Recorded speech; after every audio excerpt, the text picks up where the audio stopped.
welcome. Thanks a lot for coming along. It's a beautiful day, so I know you'd rather be in the park or sitting at a coffee shop, but thanks very much for coming.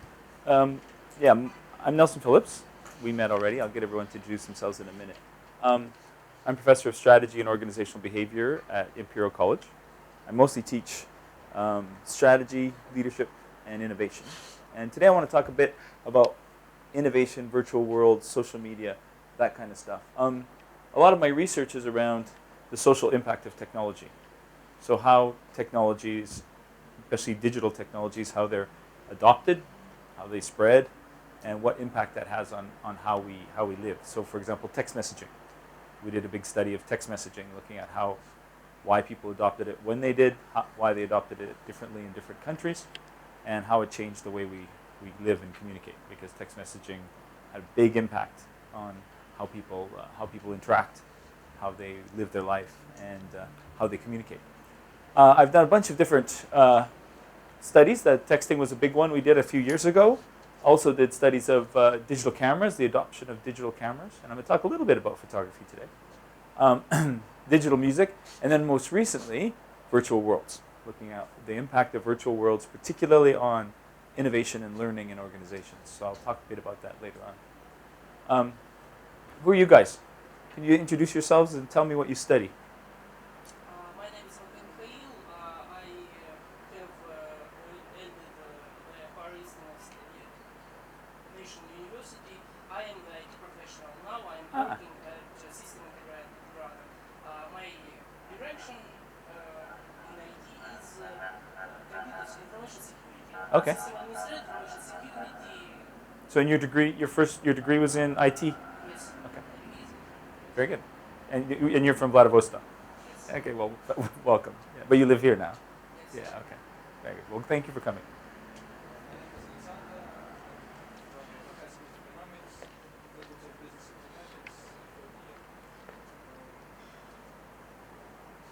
You're from Moscow originally? Yeah, born here? Oh, far. Okay.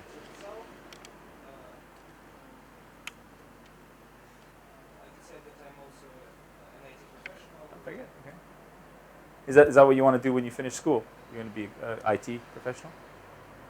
Because you're in school now, yeah? University, yeah. Sorry, university. Yeah, yeah, yeah.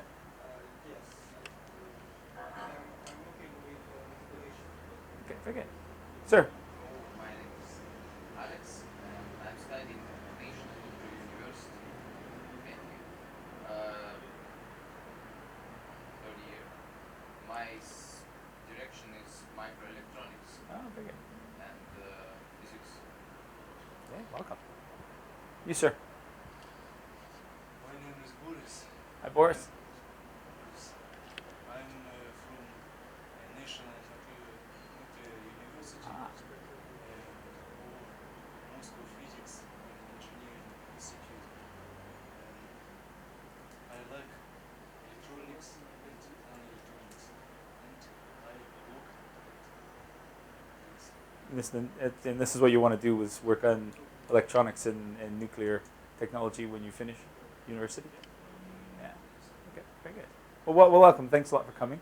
It's a small group, so we can have lots of conversation. So feel free to ask questions, add your own experience, talk about things that you do that fit with what we're talking about. Let's just, have a good conversation. This is a little quiz I give people when I do this lecture. Now, I think you guys will all get 100%, given that you're all computer guys. But we can try and see which ones you do. Do you send more than 60 texts a month? Yes. In your age group, in Britain, in England, for people your age, on average send about 200 texts per month. So you can see text messages. No, on your mobile phone. SMS, exactly.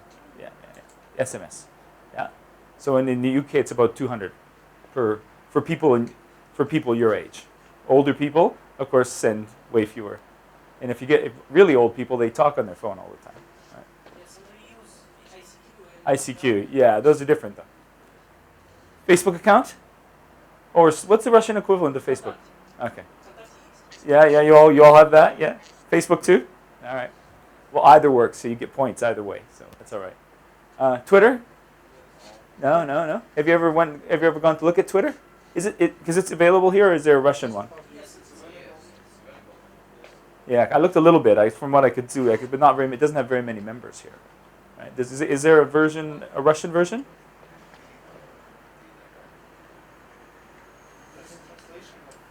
Twitter, but is there a Russian company that provides a similar service? Not that you know of. I'll tell you some stuff about Twitter. It's a good business opportunity for you guys. Yeah. You ever write a blog? No? No? Oh, guys, come on. Are you a member? You play World of Warcraft or any of those games? Second Life? Yeah? I have friends which are playing. I play with two, but not too much. Yeah, it takes up a lot of time. It takes a very lot of time, and I need my first. Yeah, yeah. Well, I'll show you. I'm gonna tell you in a little bit about how much time people spend. It's incredible how much time they spend on. Yeah, yeah. Well, I'll show you the statistics. Yeah, World of Warcraft, Second Life, and they're kind of different. World of Warcraft and Second Life, and I'll talk a little bit about that in a bit. So you can sort of see how good you are, where you are, right? And people tend to be further down. The younger they are, the further down they are, right? People who are older, although the average age of people playing World of Warcraft is increasing, right? So the average age is high 20s now. Right? That's just some of the things we're going to talk about. So this is what I kind of thought we'd do this afternoon. Have a conversation. We can have a chat. We can compare Russia with US, UK, Canada. I'll talk a little bit about social media first because virtual worlds are part of this whole social media thing. Okay, so all these things are related. Twitter, Facebook, virtual worlds like Second Life, and World of Warcraft. They all have, and also things like TripAdvisor, all kinds of different websites have certain kind of thing that they do that makes them all related, and I'll talk about what those are. Then I'll talk specifically about what virtual worlds are, and some stuff that we're doing research-wise. Then I'll talk about virtual worlds and innovation, and then if we have time, we can talk a little bit about marketing and how people are marketing in virtual worlds and what's happening there. And I have a couple little films for you to watch, little videos. So hopefully it'll be interesting. Okay, let's talk about social media first. Okay, social media. Now, my PhD is in sociology. I'm a sociologist, and what I studied in my PhD was communication. Very interested in communication and how people communicate and how that influences culture. Right? Because the way that people communicate that's where culture is formed. So changes in how people communicate have a big impact on the way people live and their understandings and the culture that they live in. Right? One thing we know is that new communication technologies are invented by people, but those people don't know how to use them. It takes another generation who grows up with the technology. Right? So Mark Zuckerberg, what did he invent? Facebook. Right? How old was he when he invented Facebook? Yeah, he was an undergraduate at university, so he was like 22. Yeah, 21 when he maybe started on it. Why was he? If you look at this, people tend to be in their late teens when they start these very new, high impact kind of companies that are involved around these communication technology. And the reason is you need to grow up with it. So, what year was he born in, more or less? What year? Do the math. 1980, more or less, right? 1980, 1982, right? When was the PC invented? 1980, 1979, right? So he's exactly the same age as the PC, right? And there's a good reason for that. He had to grow. In order to invent Facebook, you had to grow up with a computer. You had to think. You had to have a different relationship with the computer than the people who got the computers when they were older. Because when you get a technology when you're older, you use it the way. So when people first got PCs, they thought of them as a kind of fancy typewriter, right? A way to type and make documents, but not a whole different way of interacting with each other. So you see this again and again with these technologies. Technologies have to develop, settle down, and people have to kind of grow up with them for them to really understand the technology and be able to invent things like Facebook. Right? And every time you have a new technology, you see this again and again. And if you see interviews with Mark Zuckerberg, he's very afraid that some younger person is going to invent a better networking site. Right? Because, and I'll show you why this is very dangerous for him, because just as quickly as he gained 500 million subscribers, he can lose them. Because in the internet business, things are exponential both ways. If you start losing members, your loss is exponential. When you're gaining members, your loss is exponential, or your gain is exponential. So it's a very, very, very business where things can change very quickly. Right? And so this whole generational thing, each generation, so the generation that's growing up with Facebook right now, when they get a bit older, they'll start inventing new ways of interacting based on their experience of these technologies, of Facebook and Twitter. Right? And so we'll see a whole new generation of these things. And Facebook will likely disappear.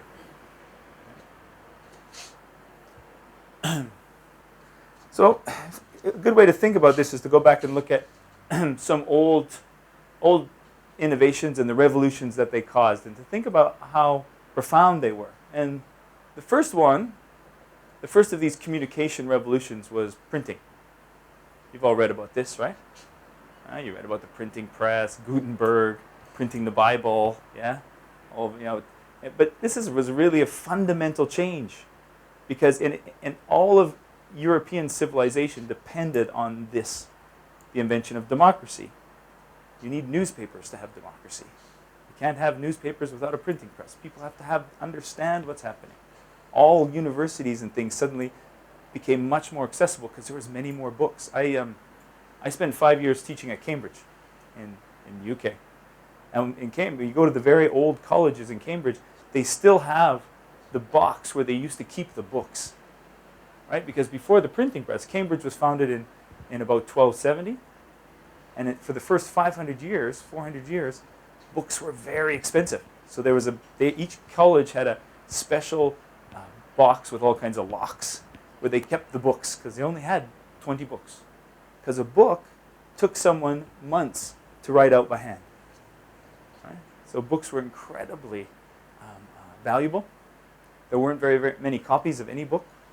This came along, and all of a sudden, instead of one person be able to make one book every 2 months, a couple people with a printing press could make 500 books in 2 months. And books became much cheaper, and all this knowledge that had never been able to be put down suddenly became available to everyone. You had books on farming that you could buy, books on all kinds of technology stuff that you guys study, right? Physics. All of a sudden, physics books were all over the place. So this was very, very fundamental change in the availability of information. And it was just as big as the internet at the time. And out of this came lots of things that are modern, such as democracy, rational science, all kinds of things developed because the printing press allowed people to have many copies of books and newspapers and all kinds of other things. So this was a really fundamental revolution, and it changed Europe and the world in a very, very very, very profound way. So that was the first one, and then that was one to many. So that was, I could write a book, I could make lots of copies and give you each a copy. But you buying a book, you had no way to reply to me. It just was me communicating with you. No way to communicate back. Right? Here's a quote from a guy who's written about this. He says, "Suddenly, in a historical eye blink, scribes were redundant. One year it took a month or two to produce a single copy of a book. The next you could have 500 copies in a week. Hardly an aspect of life remained untouched. Gutenberg's invention made the soil from which sprang modern history, science, popular literature, the emergence of the nation state, everything we define as modern." The novels didn't make sense until you could make lots of copies. Right? So this was a huge change, and And looking back, it doesn't seem like such a big deal, but it fundamentally was a very important part of the whole modern Europe that occurred around that time. Now, this one was even more profound. Right? What's that? You're engineers? Yeah, telegraph, exactly. That's a telegraph. That's from the patent for the telegraph. Right? That's the drawing from the patent, from the original patent for the telegraph. Now, this was a fundamental change. Up until this point in history, if you wanted a message, if I wanted to send you a message, either I could carry it to you, I could give it to him, he could carry it to you, I could put it on a pigeon who would fly and give it to you, but there was no way to get you a message without somehow physically traveling. Something had to actually be taken to you. Right? For the first time in history, you could communicate without having to actually physically go. And it changed everything again. Right? All of a sudden we had huge, comparatively large volumes of information on what was happening in the world. The newspaper could be invented. You could have actual news, right? Because you knew what was happening in North America and Europe, and in Russia you knew what was happening in Britain, because information could be sent by telegraph instead of having to come on a ship. Really big, a huge difference. People at the time wrote that they thought there would never be a war again. Because how could you have a war when people understood each other so much better? Didn't quite work, but that was their idea. Right? But and it fundamentally changed people's perception of distance and time, and also made people feel much more close to other places because they got real-time information on what was happening. You didn't have to wait 2 weeks to find out how the election went. You could find out in a minute. Someone would send you a message as soon as the votes were counted. All kinds of things happen. Information on prices and information on sort of for companies, it made a huge difference. Previous to this, if I was in New York and I wanted to open an office in Los Angeles, I'd send my brother-in-law to Los Angeles, who I would trust he would do the right thing for my company. Because there's no way for us to communicate. It would take weeks to get a message back and forth. With the telegraph, suddenly me in New York, I can ask my brother-in-law in Los Angeles, how's the business going? And if you have a question, you can ask me and have an answer in a few minutes. This created a completely different experience of doing business across distances. So this was very important. And this was one-to-one communication. So the novel, the printing press was about me printing books and giving them all to you, so one to many. Now this is one-to-one. So I will send you a message on the telegraph. I'll send you guys back there a message on the telegraph. It's just me sending you a message. Yeah? It's okay. Around a little bit later, about 100 years ago, 120 years ago, there was another revolution. That revolution was around the ability to record pictures. So first we had this is a Brownie, which was Eastman Kodak's original camera. This is number 2. There was number 1 before, but this is the idea. And it was a revolution. Before that, if you wanted to get a picture taken, you went to a professional who was a chemist and a mechanic and a whole bunch of things to make his own plates and to do everything. It was a very serious business, and you sat, got your picture taken, looked very serious, no smiling. Right? All of a sudden now, you take your own pictures. You buy this camera, you take 100 pictures, then you send the camera back to Eastman. They do develop it for you, and back comes a whole bunch of pictures. Suddenly you can take your own pictures. So I can take pictures of something that happens, and I can send it to you guys. One-to-one picture transmission, right? Of course, radio also came out around this time, a little bit before. And then the real fundamental change, which is moving pictures. Television and movies, which again, give us a whole different view of the world. But still, it's one-to-many, one-to-one communication when it was pictures. Television, one-to-many. In that case, usually a company or a government communicating out pictures and images and all kinds of things. But no way, again, to reply, no way to participate in that conversation. The whole television thing, as I said, and radio, again, is about one-to-many. So this is about, we can now take pictures and ourselves and share them, or companies or governments make movies or make television shows, but it's one-to-many. It goes all out to everyone, and no one has a way to participate in that conversation. Right? This, again, changed people's fundamentally changed the way they thought about the world, because all of a sudden they could see places they'd never been. And moving pictures. Changed politics. Changed people's idea of travel. All kinds of things. Also entertainment. Then this one, which is the one we're going to talk about today. This is the internet. Right? So the development of the internet.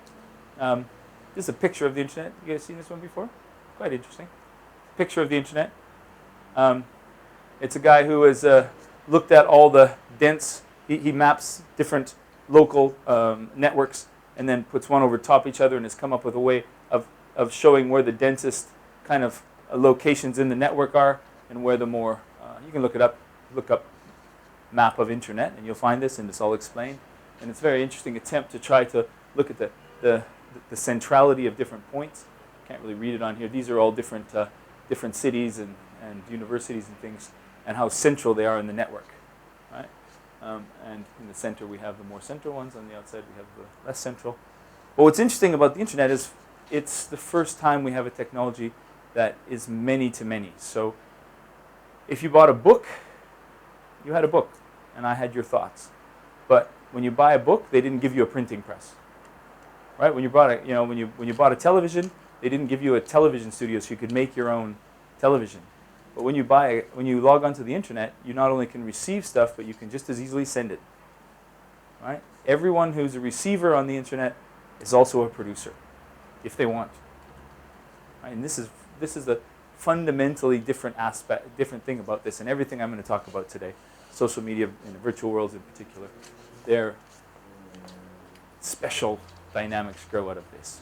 Right? So there's many to many ideas. So I can read things, but I can easily post things. Right? I'm sure you all have posted a comment, written a blog, added some information on TripAdvisor, whatever. You've done something, and what you've done is participated in this enormous conversation. And this is what makes it so interesting, right? And why it's having such a big impact on things like politics. Why the Chinese government's not very happy about it. I'll talk about that in a minute. Why what's happened in the Middle East with everything from Tunisia, Egypt, was all in many ways facilitated by this. And why in Egypt, right, the government shut off the entire internet to stop this from happening. Right? They actually just shut off the whole internet, which causes huge amounts of problems. But they were more concerned about trying to stop people from communicating, and it still didn't work. Right? So this many-to-many aspect, being able to communicate with each other and not have any sort of central body intervening in our communication. Right? And Facebook struggles with this all the time, because every time Facebook makes an adjustment, if lots of people don't like it, they have to change it back right away, because people will start to leave Facebook and go somewhere else, and Facebook's incredibly concerned about that. And we can do that because we can communicate to each other, and we can all just move to another site and continue our conversation. Right? Okay.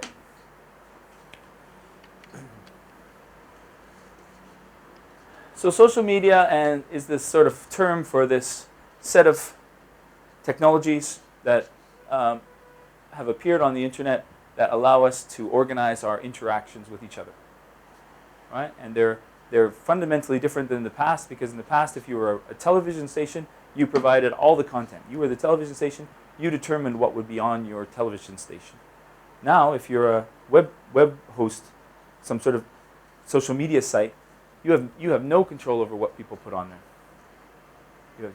The volume of things that are on there makes it impossible. YouTube runs into this all the time, right? Because people put stuff up there all the time that is either pornographic or else is copyright. And they're continuously getting sued, right? And trying to control this, but it's very difficult, right? Social media is really remarkable because of the volume of stuff that we're willing to spend our time creating. It's amazing. If you look at these sites, people spend Wikipedia. People spend huge amount of time not getting paid, but just for other reasons. They spend enormous amounts of time editing and putting information on the web and working on committees to control things, all for free, all because they have other motivations. And what it means is the people who are using the site also control all the content. right? So everything becomes digitized, and of course, Google is involved in this, right? Google is right now just finishing. I don't know if you know about this. They're just finishing digitizing every book ever published in English. Ever. Yeah. They've gone. There's these things called repository libraries. So in the United States, it's the Library of Congress. In UK, it's the British Library. And they have, and every time you publish a book in these countries, you have to give these libraries one copy. So these libraries, by law, have copies of every book ever published in their countries. So what Google has done is gone in the United States and in Britain and in Canada and Australia, the big English-speaking countries, and has gone and taken out every one of those books and digitized it. That's a big project, right? They've been at it for 5 years. They're almost done. So if you go on Google Books and search, you can find every book, and they'll show you some pages. They'll show you as many pages as they legally can. And they're putting every book ever published in English. When they're done English, then they're going to start on other languages. I don't know when they're going to do Russian. Right? But their goal is to have on the web, in Google, every book ever published, ever, accessible for free. Cool, right? And that's not social media, but that's another sort of this aspect of everything becoming digitized and everything moving onto the web. Questions, comments so far? Interrupt me if you do. Yeah?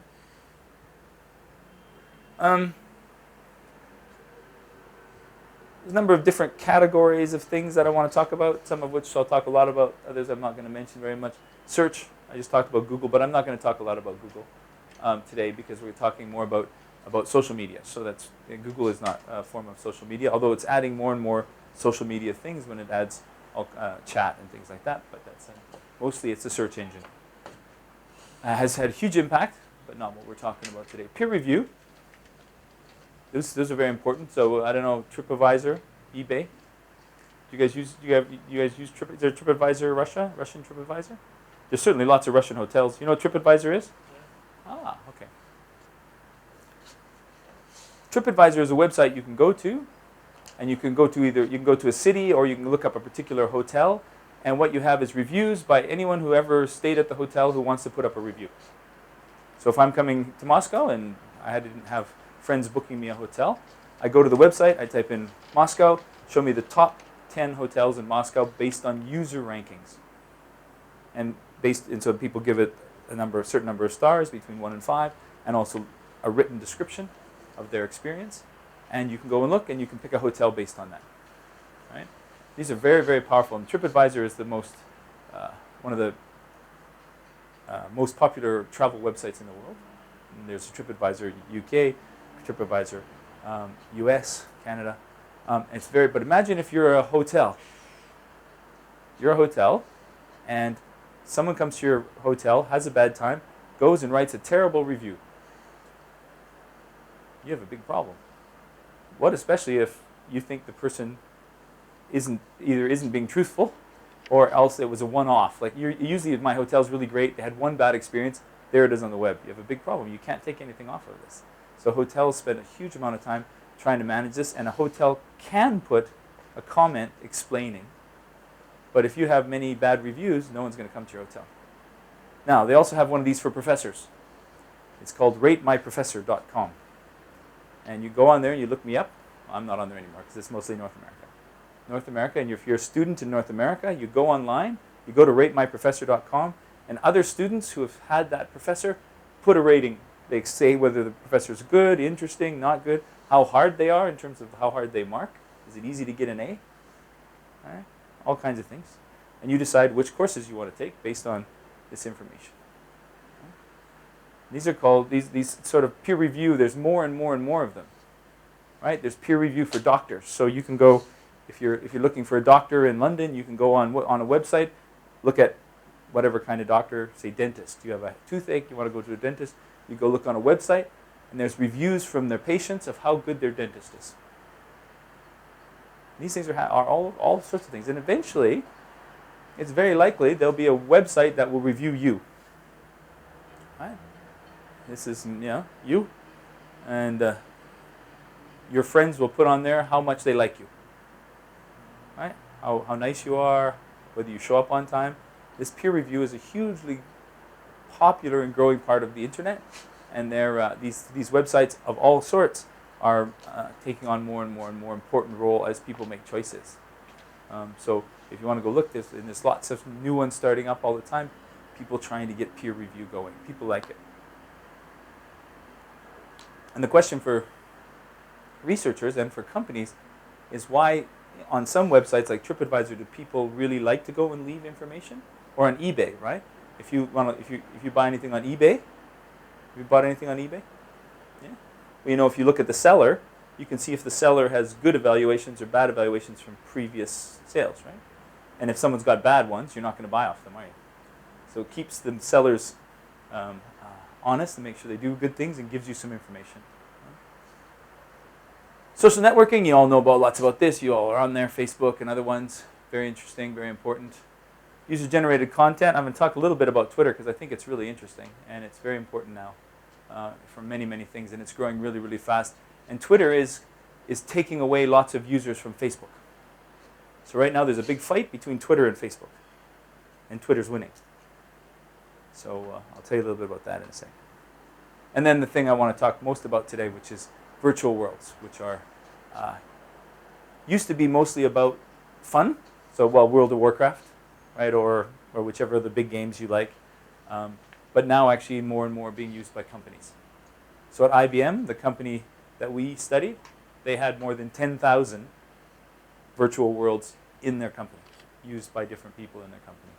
So 300,000 employees and 10,000 virtual worlds for different purposes. Some for innovation, others for marketing, others just meeting spaces where people who work around the world can get together and meet in virtual reality. Right? And they're creating more and more all the time. So virtual worlds are very important, but they're, I think, more important now inside of companies and less important as games. Well, they're still important as games, but less than they are as certainly there's more inside companies than there is outside. Questions about that? Yes, sir. One question about Facebook. When we do Facebook user-generated content. Aspects, Facebook is like Google. Facebook keeps adding functions, and some of the functions that Facebook has now start to look like both peer review and user-generated content, right? Because there's parts of Facebook now where people can put their reviews of restaurants or their reviews of a particular club or a particular bar. You can put up your review, right? You can say, I like this bar, right? That's a kind of peer review, right? Whereas, and certainly lots of social networking, and also some user-generated content. People put up pictures of their holiday.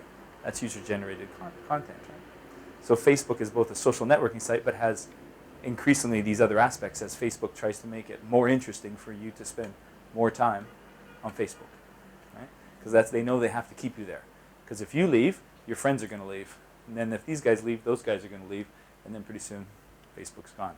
So to keep you from going to Twitter or to keep you from going to these other places, Facebook keeps adding more and more things, just like Google. Google keeps adding more and more. So Google's a search engine, but now it's also Google Chat, right? It's also Google Docs, Google, like all these things that they're adding more and more stuff to help, to add functionality, to add more interesting stuff, and to keep you on. Because if you leave, you may never come back. So they don't want you switching over to somewhere else. So one thing they did, for example, Facebook deleted everyone on Facebook who was using a Second Life name for Facebook. They deleted everyone off of Facebook that did that, forcing you to choose. Right? You couldn't use your Second Life character to be a Facebook person. You had to choose. You had to be a real person on Facebook, and they're trying to differentiate themselves from Second Life and trying to stop people from flipping back and forth, make you stay on Facebook. Didn't really work so well. Well, some people it did. Right? So what you see is exactly these different kinds of organizations adding more and more of the other sorts. So they start out as a search engine, or they start out as a social networking site, and then they add in other functionality to make it more interesting. Right? So they see what works. Yeah. Well, and most recently, of course, you have Google adding in the ability to make telephone calls, right? Which is to attack Skype. because Skype was added in. Skype added in chat. So when you have chat, that's attacking them on Google, right? So they fight back by adding the same functionality. It's interesting. Give you an example of why Twitter so. I think this is a great example. Remember last year there was an earthquake in central China. You hear about that? Remember? Big earthquake, April 2010. So about a year ago, and it was here, and the biggest the epicenter was here in this province, and this is the closest city. It's very interesting as a case in China because here's a picture. There's a big mess. Lots of buildings fell down. But it was different than any other earthquake ever in China. Because historically, China wouldn't admit when there was an earthquake. There'd be an earthquake in China, and China would pretend it didn't happen. Right? And maybe 3 months or 6 months later, they'd say, yeah, there was an earthquake. But they wouldn't admit, even though everyone knew, because they had it on their, they could tell in other countries with their instruments that something had happened.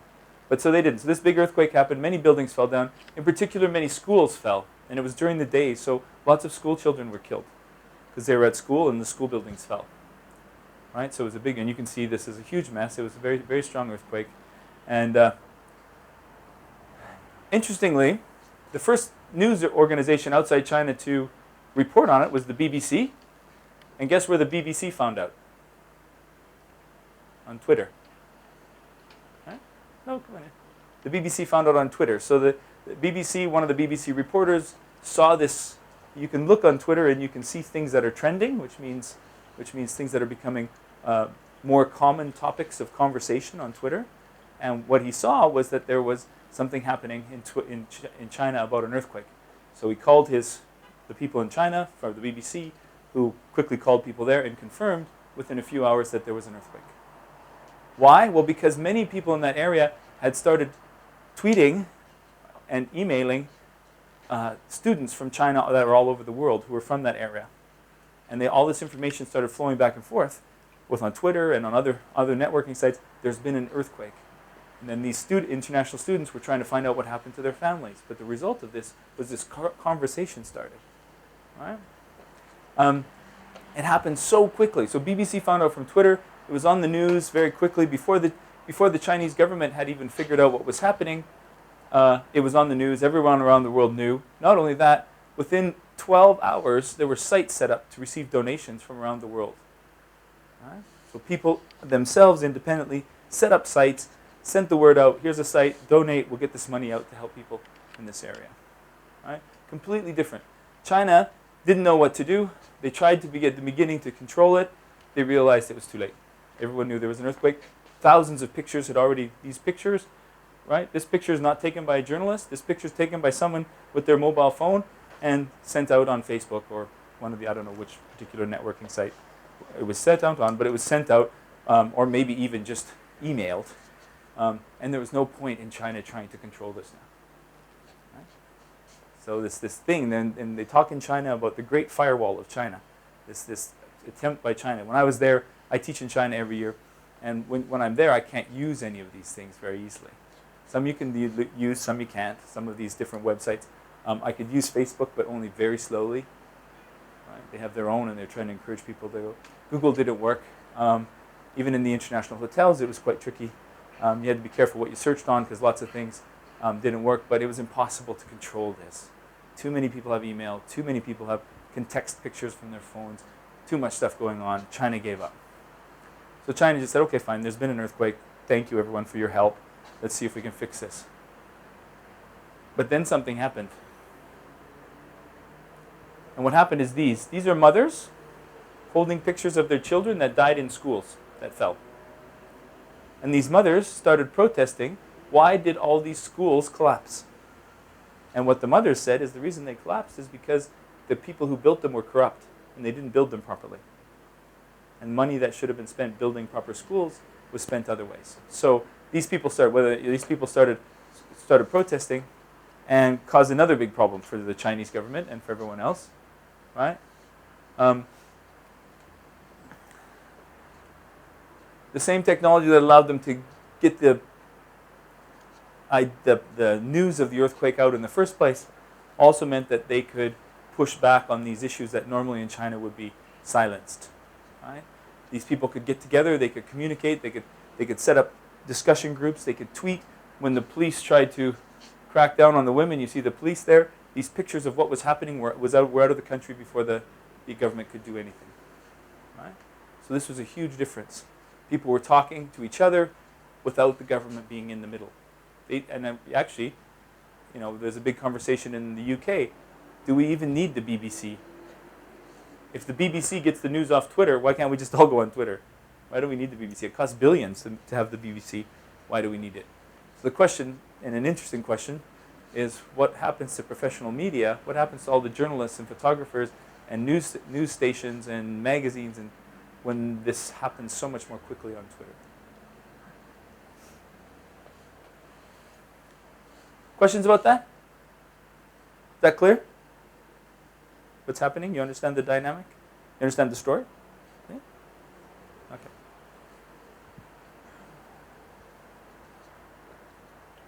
Oops.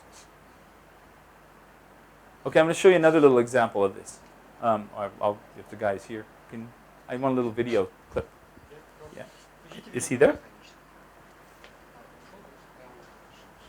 I'll show you a little example.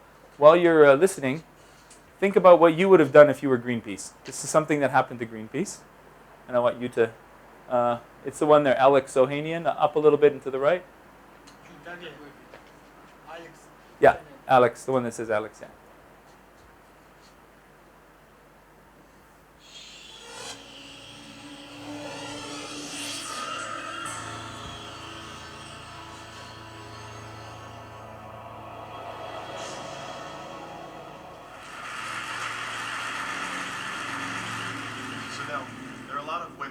Consultants who make a lot of money. In fact, they make their livings on this kind of stuff. I'm going to try to save you all the time and all the money and go through the next 3 minutes, so bear with me. Started a website back in 2005 with a few friends of mine called Reddit.com. That's what you call a social news website. Basically, all that means is the democratic front page of the best stuff on the web. Find some interesting content, say a TED Talk, submit it to Reddit, and the community of your peers will vote it up if they like it, vote it down if they don't. That creates the front page. It's always rising and falling, always changing. About 500,000 people visit every day. But this isn't about Reddit. This is actually about discovering new things that pop up on the web. Because over the last 4 years, we've seen all kinds of memes, all kinds of trends get born right on our front page. But this isn't even about Reddit itself. It's actually about humpback whales. Technically it's actually about Greenpeace, which is an environmental organization that wanted to stop the Japanese government on their whaling campaign. These humpback whales were getting killed. They wanted to put an end to it. And one of the ways they wanted to do it was to put a tracking chip inside one of these humpback whales. But to really kind of personify the movement, they wanted to name it. So in true web fashion, they put together a poll where they had a bunch of very erudite, very thoughtful, cultured names. I believe this is the Farsi word for immortal. I think this means divine power of the ocean in a Polynesian language. And then there was this, Mr. Splashy Pants. And this was a special name, Mr. Pants or Splashy to his friends. Was very popular on the internet. In fact, someone on Reddit thought, oh, what a great thing, we should all vote this up. And Redditors responded, all agreed.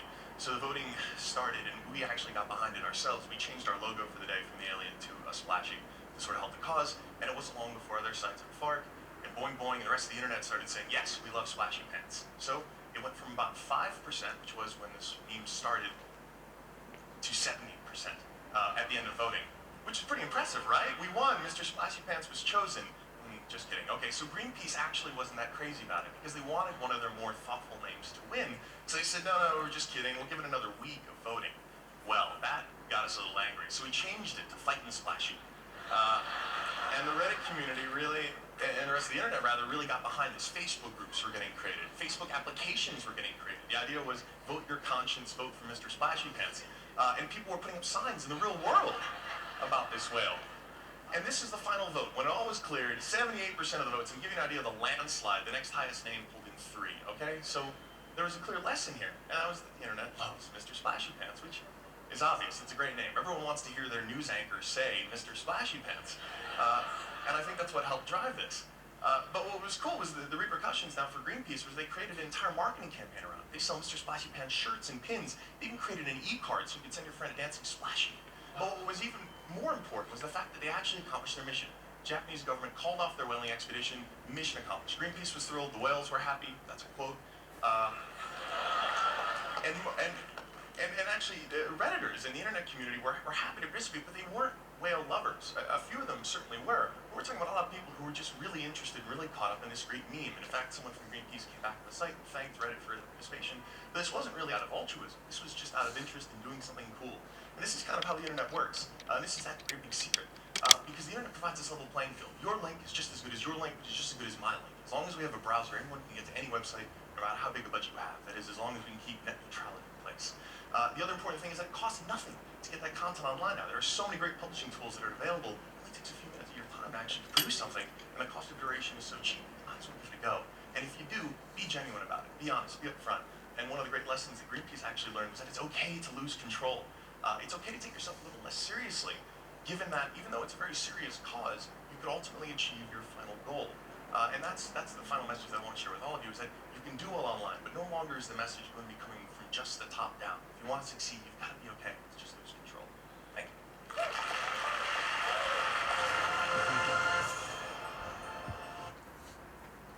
you. Okay, so what happened?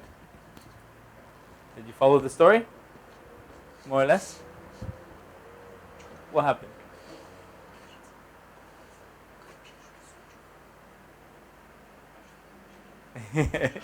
Explain it to everyone.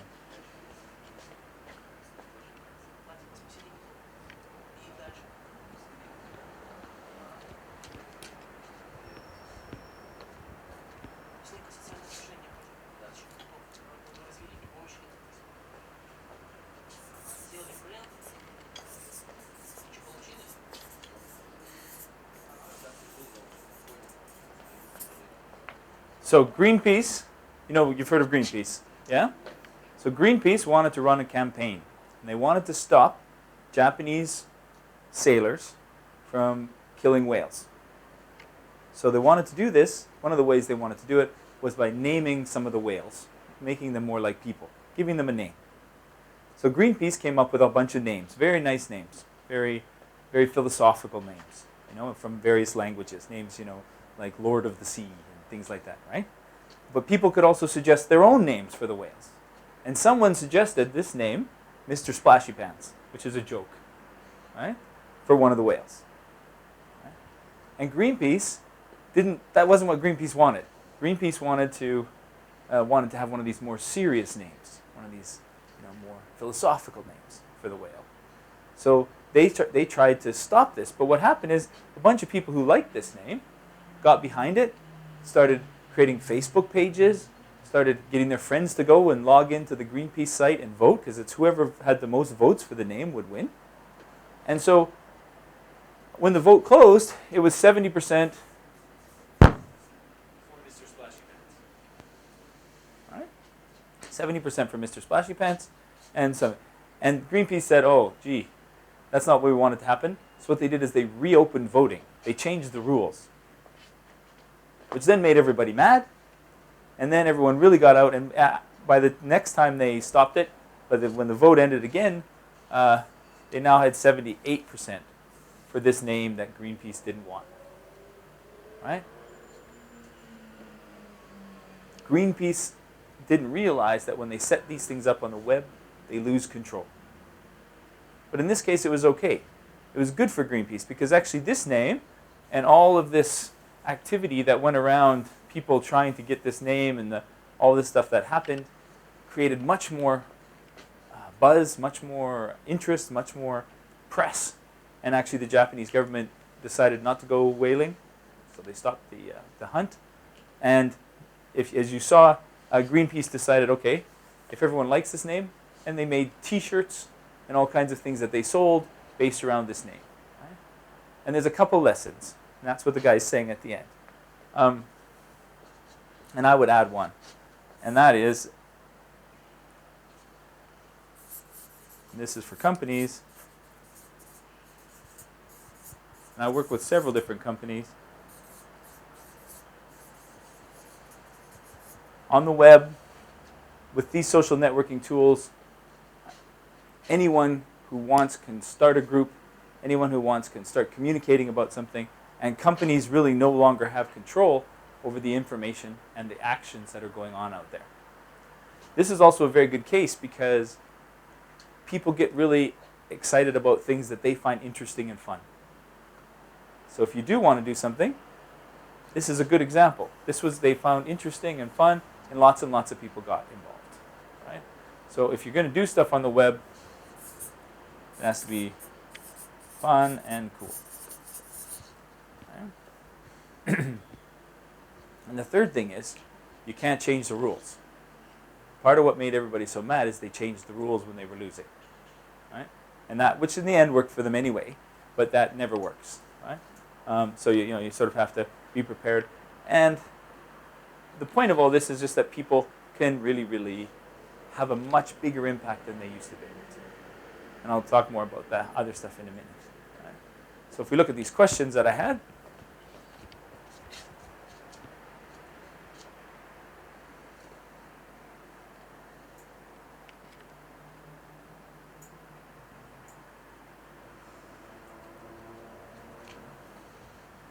we can think a little bit about why did this catch so much? Why would this capture so many people's attention? Why did so many people get involved in this? Well, because it's kind of interesting, and because it was kind of fun and funny and interesting. And on the web, it all comes down to who's interested in what. Right? How much control did Greenpeace have? Well, once they started on this web intervention, they had none. Right? And is there anything that they could have done to ensure they had more control? Not so much. So instead of it being what it used to be, which is controlling information, now it's just about shaping it, participating, but being prepared that all kinds of things are going on around it. Right? Okay. Questions about that? That makes sense? It's just a good example of what companies face and governments from social media. Social media really changes the dynamic of information. Right? And this is if you want to, you can go find that video if you want to watch it again and get all the detail. It's a great story because it really shows how much impact people can have, individuals. Change the nature of this vote. Right? That suddenly they won by, right, the next closest name had 3%. So the people that got interested in this in a short period of time had an incredible kind of impact. Now, the concern with that is it also means that people can have a big impact when they're not right. So people can spread misinformation, and it's very hard to control. So companies really struggle with this, and I'll talk more about that a little bit later. Okay. Okay, so we'll carry on with the discussion. If you have any questions, feel free to ask anytime. I want to talk just a little bit about Twitter, and then we'll talk a little bit about this Facebook graph that I was just talking with Dina about. So how many of you have ever used Twitter? Any of you? Gotten a tweet? You used Twitter? Have you sent a tweet? Or just received? Both? You send too? Okay, very good. So Twitter is very interesting. For those of you who have never used it, Twitter is what's called a micro-blogging site. What's blogging? What's blogging? Do you know what blogging is? No? Yeah, so people have blogs, and all it means is it's a place on a website where you go and you write down something about something. So people have personal blogs. Lots of professors have blogs. Lots of technologists have blogs. And what you do is, and people follow your blog. So they go and read what you write every day. So you write, this is a microblogging site because the tweets are little comments about the world. All right? They're little pieces of information. Many of them contain links to websites. So you might tweet, I've updated my blog. Go see what I said. I've just commented on what's happening in football. Go look at my site. Right? And you give it. That's a very common kind of tweet. Now, if someone came to you 5 years ago and said, I have a great business idea. I'm going to set up a website where people can send out 140 character messages, and I'll have hundreds of millions of users. what would you have said? That's silly. That's a bad idea, right? But it turns out people love it, right? There's more than 100 million users now. New users are signing up at about 300, well, at this point when I wrote the slide up, which was a few months ago, they were signing up at a rate of 370,000 per day. That's pretty good.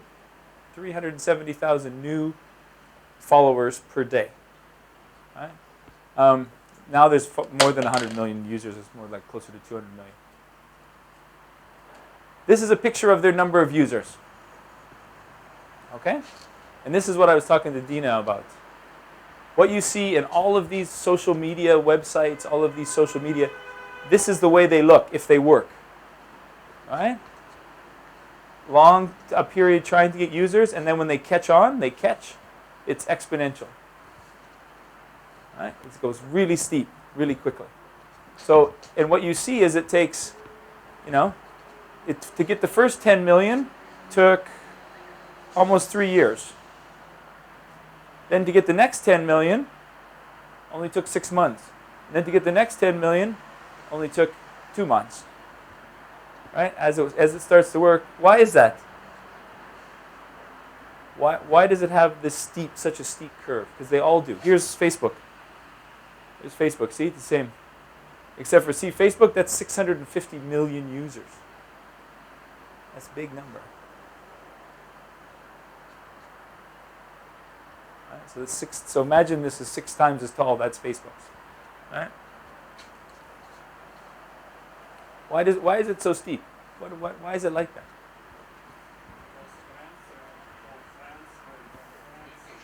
You want to do what your friends do. Pardon? Communication, and you want to be on the same social media as your friends. So when you go on, he goes on. When he goes on, Dina goes on, he goes on, and then we all start jumping on more and more and more. So what you see is these very steep trends. Those are called network effects. Network effects. That's the name of that thing. And there's something else. Network effects. And the other thing is, as more people go on, as there's more people on Twitter or as there's more people on Facebook, it becomes more valuable to be on there. Because there's more content, there's more things that are relevant to you, there's more things that you find interesting. So the more people, you want to be where your friends are, that's part of it. And the other thing is, it's more useful for you. When there's 200 million people on Twitter, there's a lot more information than when there's 10 million. So as it increases, it becomes increasingly useful. So people flood onto these sites. Now, something's happening to Facebook. Does anybody know what's happening? What's happening to their curve? You mentioned it. What's happening? Yes, exactly. So in North America, this curve looks fine, right? That's February 2011. That's only a few months ago. But the problem is that outside of North America, it's going. They're getting many more people. But in North America, their core, the core of their market, they're losing users. People are deleting themselves off of Facebook. Okay? Now the question is, why?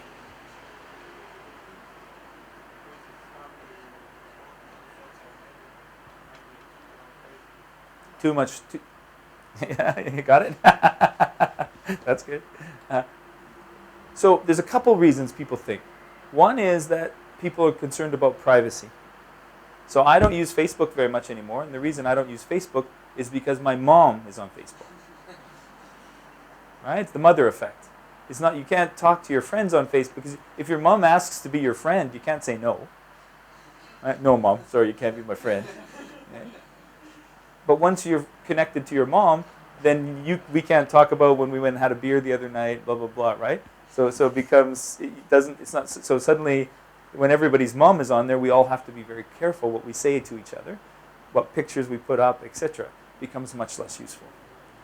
Right? Also, you have different groups of friends. So if you may have your personal friends, but then people at work, people that you work with, your boss wants to be your friend on Facebook. You can't say no to your boss. At the same time, if your boss is there, well, that's not so fun. Right? So there's all kinds of privacy settings, but it's very complicated to get it right.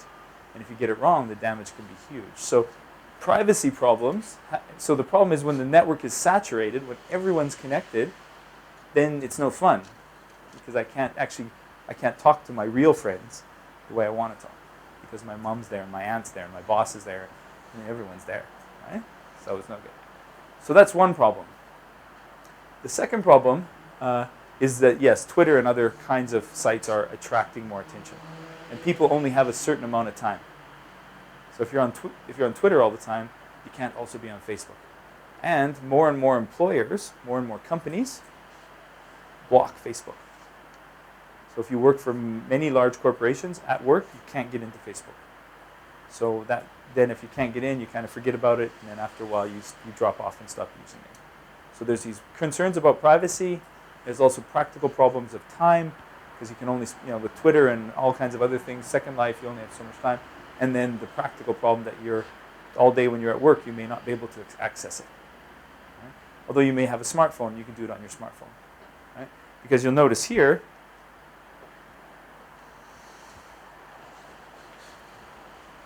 you read what that says? Apple ships the iPhone. Why was that important? Why is it on this graph?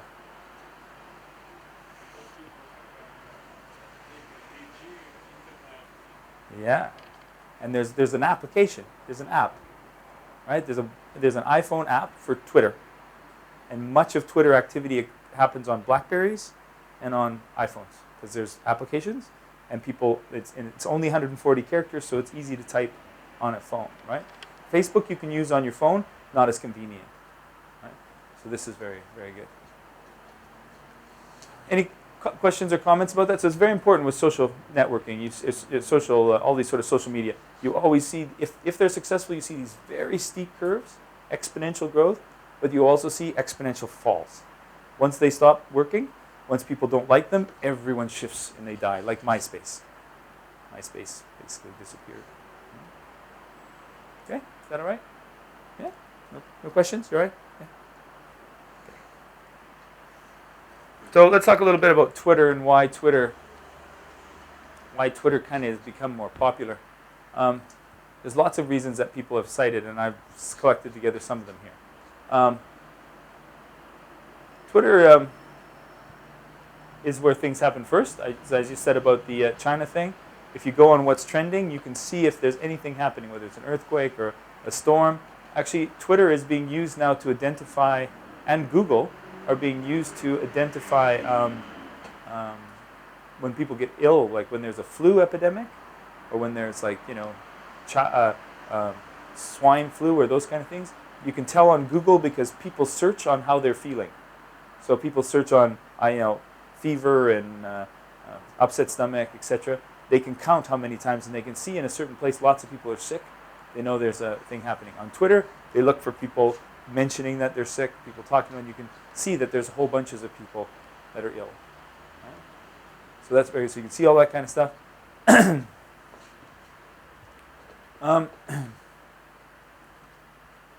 It's a very interesting sort of way of distributing information, because if people think your information is interesting, they'll send it out to their list of. So I'm following you on Twitter. You say something interesting, so I send it out to all my friends. And if they think it's interesting, they send it out to all their friends. It's called retweeting. So you take it and tweet it again. And so your message to me, even if you only have 100 friends, 100 followers, your message could go out to millions and millions and millions of people if we all think it's interesting.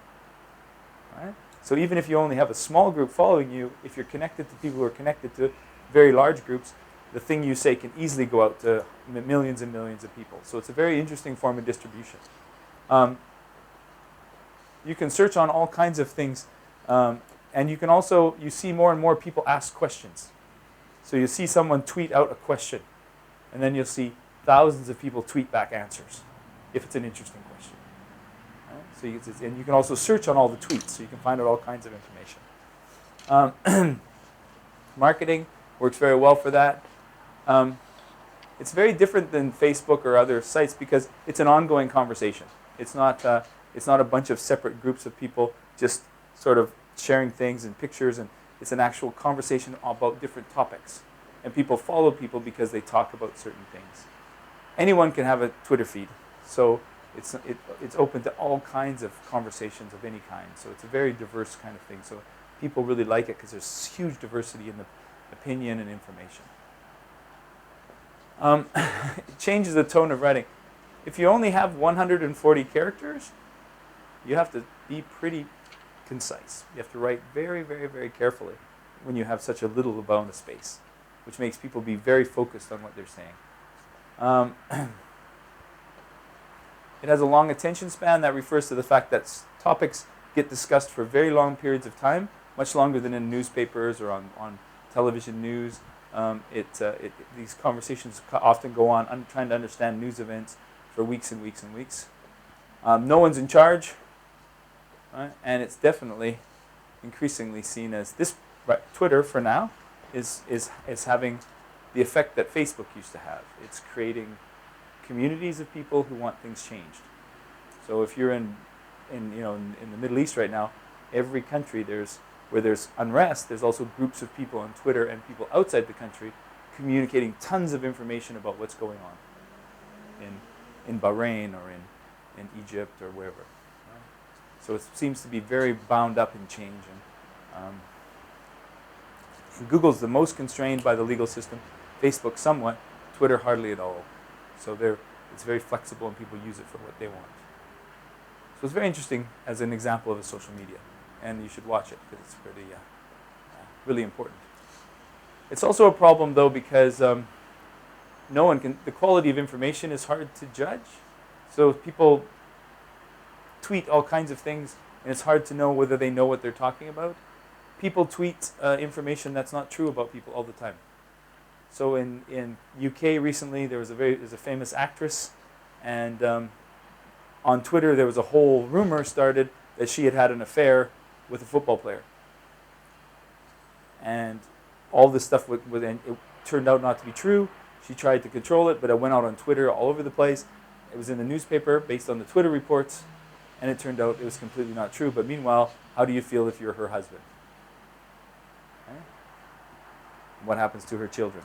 So this is a big problem because it's not regulated, because it's very hard. You can't sue everyone who tweeted, right? Thousands of people tweeted this information. You can't sue 1,000 people. You can sue one, but who? Which one of you do I sue? You all told each other, right? Very big problem. So it's interesting, watch it, and it's a really good example of these dynamics of social media. This very steep curves, lots of information, lots of people talking to each other, but it has all the problems of all social media. Oh, now you can hand out the one on Julian Assange. It's a little article, just the first one, the one on Julian, yeah. WikiLeaks. So take a few minutes, read this example, read what it says. It's just a couple pages, and then you can have a little conversation with your friends about this. What should they do about privacy on the internet? It's a big problem for all governments. Have you guys heard of this guy before? Yeah? He's been on the news here too. So where's he from? He lives in Sweden, but he's not from Sweden. He's from Australia. He's an Australian who lives in Sweden, and his website is hosted, I don't even know where his website is hosted. I don't know.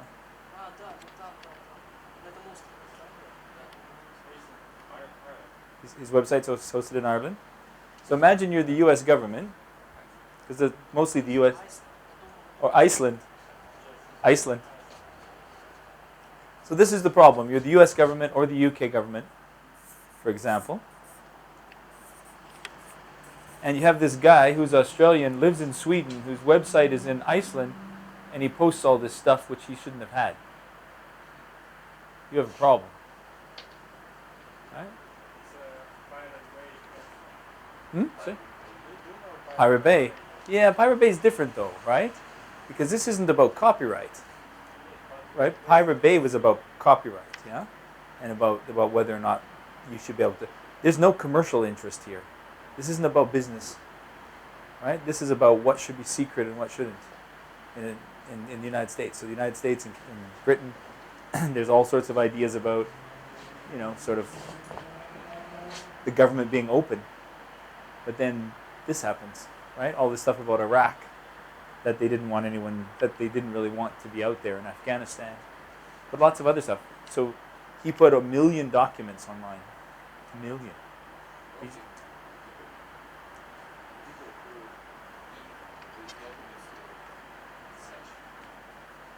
Yeah, he's in jail. Right? He's been in solitary confinement for 6 months. He's not very well. Right? Because they don't even have a law. It's very difficult because this was never possible before. Even if you stole documents, someone had to publish them in a newspaper. There's only a small number of newspapers, and the newspapers, you can shut them down. You can take them to jail. Here, it's very difficult. What's he in jail for? What's he in jail for right now? For rape, yeah. Sexual stuff. Nothing to do with this, because they don't have any charge here. Right? There's no law. It seems likely that at least it's convenient, right? It's sort of, yeah. But at the same time, this is a very this is a big problem. So in the United States right now, which they mention, there's about 1 million people, 1 million, with security clearance. So there's 1 million people who can go and look at these documents. It's impossible. There's no way to control. Someone's going to leak them if there's something in them that they don't like. So this is a huge problem. And the internet, these kind of sites, but also Facebook, Twitter, they give people a way to talk to lots of people that never existed before. This could never happen. Was he the man of the year? Well, some people. Time magazine. Yeah. Just before this all. See, he went from. See, the problem in the U.S. was when he was doing this to other countries, he was great. So when he was doing it to Russia, when he was leaking information about Russia, when he was leaking information about South Africa, or when he was leaking information about China, then he was a hero. But when he leaked information about the U.S., then he wasn't a hero. Right? He went from being a hero to being a terrible person like that. Same as in the UK. But at the same time, I think the governments now realize that leaking this information it didn't cause very many problems in the end. It doesn't seem like, some stuff happened, but nothing so bad as they thought. Many more things were being kept secret than needed to be. But this is just the kind of problem. And for companies, you do security stuff, right? So this is a huge problem for companies too, right? Because if you're a big company, things can get leaked, but not only get leaked, but now can be leaked incorrectly. So the information may not be true or may not be complete, but it gets leaked and you look really bad. But it's very hard to deal with because with these social sites, something comes out on Twitter, something comes out on Facebook, it spreads around like wildfire. Incredibly big problem. So companies and governments are just trying to figure out what to do, and no one knows. Right? So it's a big problem. So I don't know the answer. In fact, people are still figuring out how big the problem is, or what is the problem, because it's about how to manage privacy versus freedom of speech in a space that's international. It's very difficult. Yeah. No one controls this space. There's no one person, so no one country, so it's a big problem.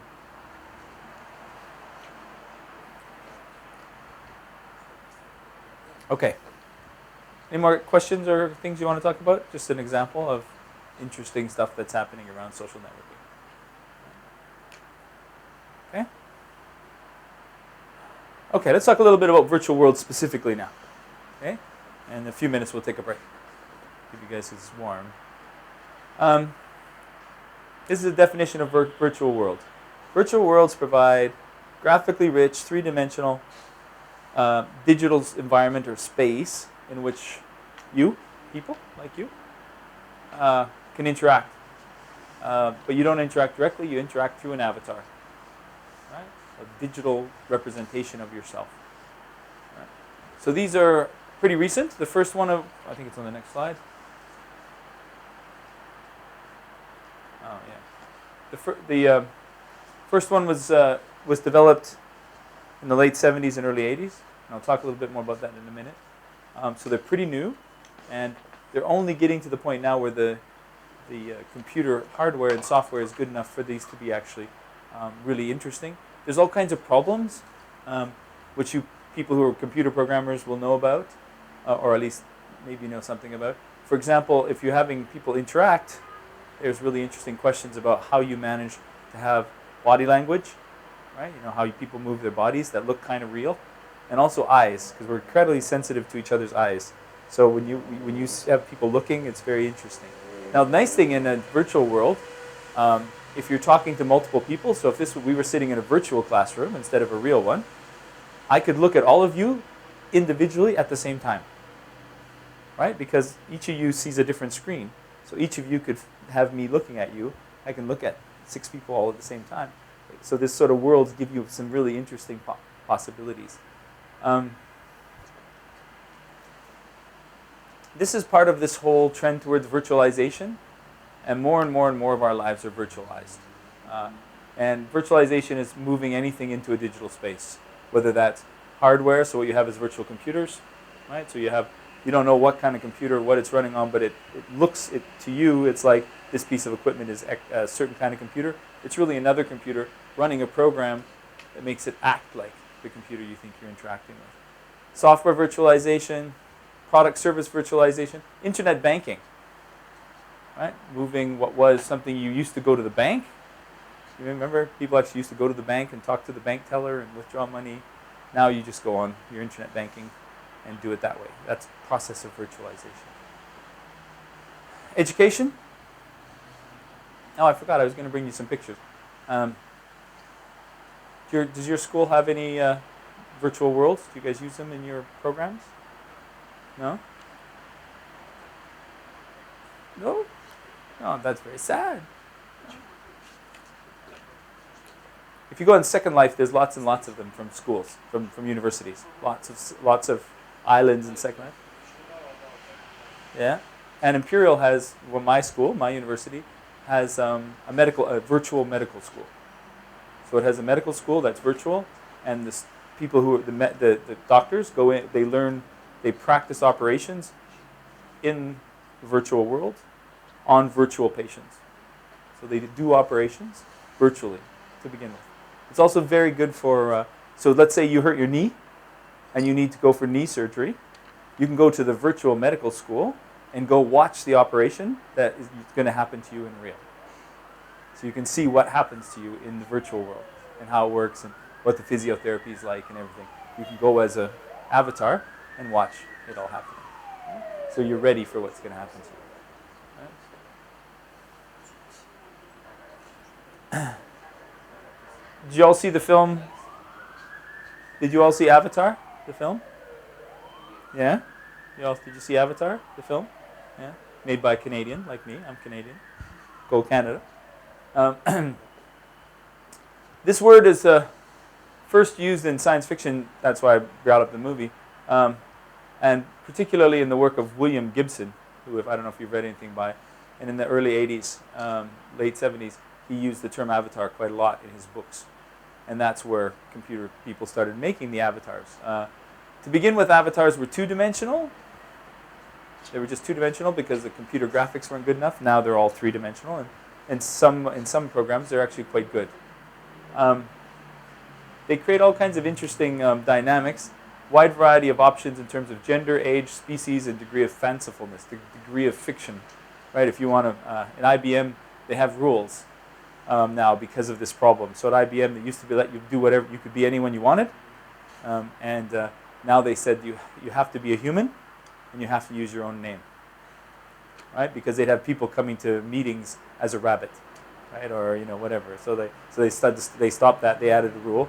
But in most of the ones that are for fun, you can do whatever you want. Gender is a big issue, or an interesting issue.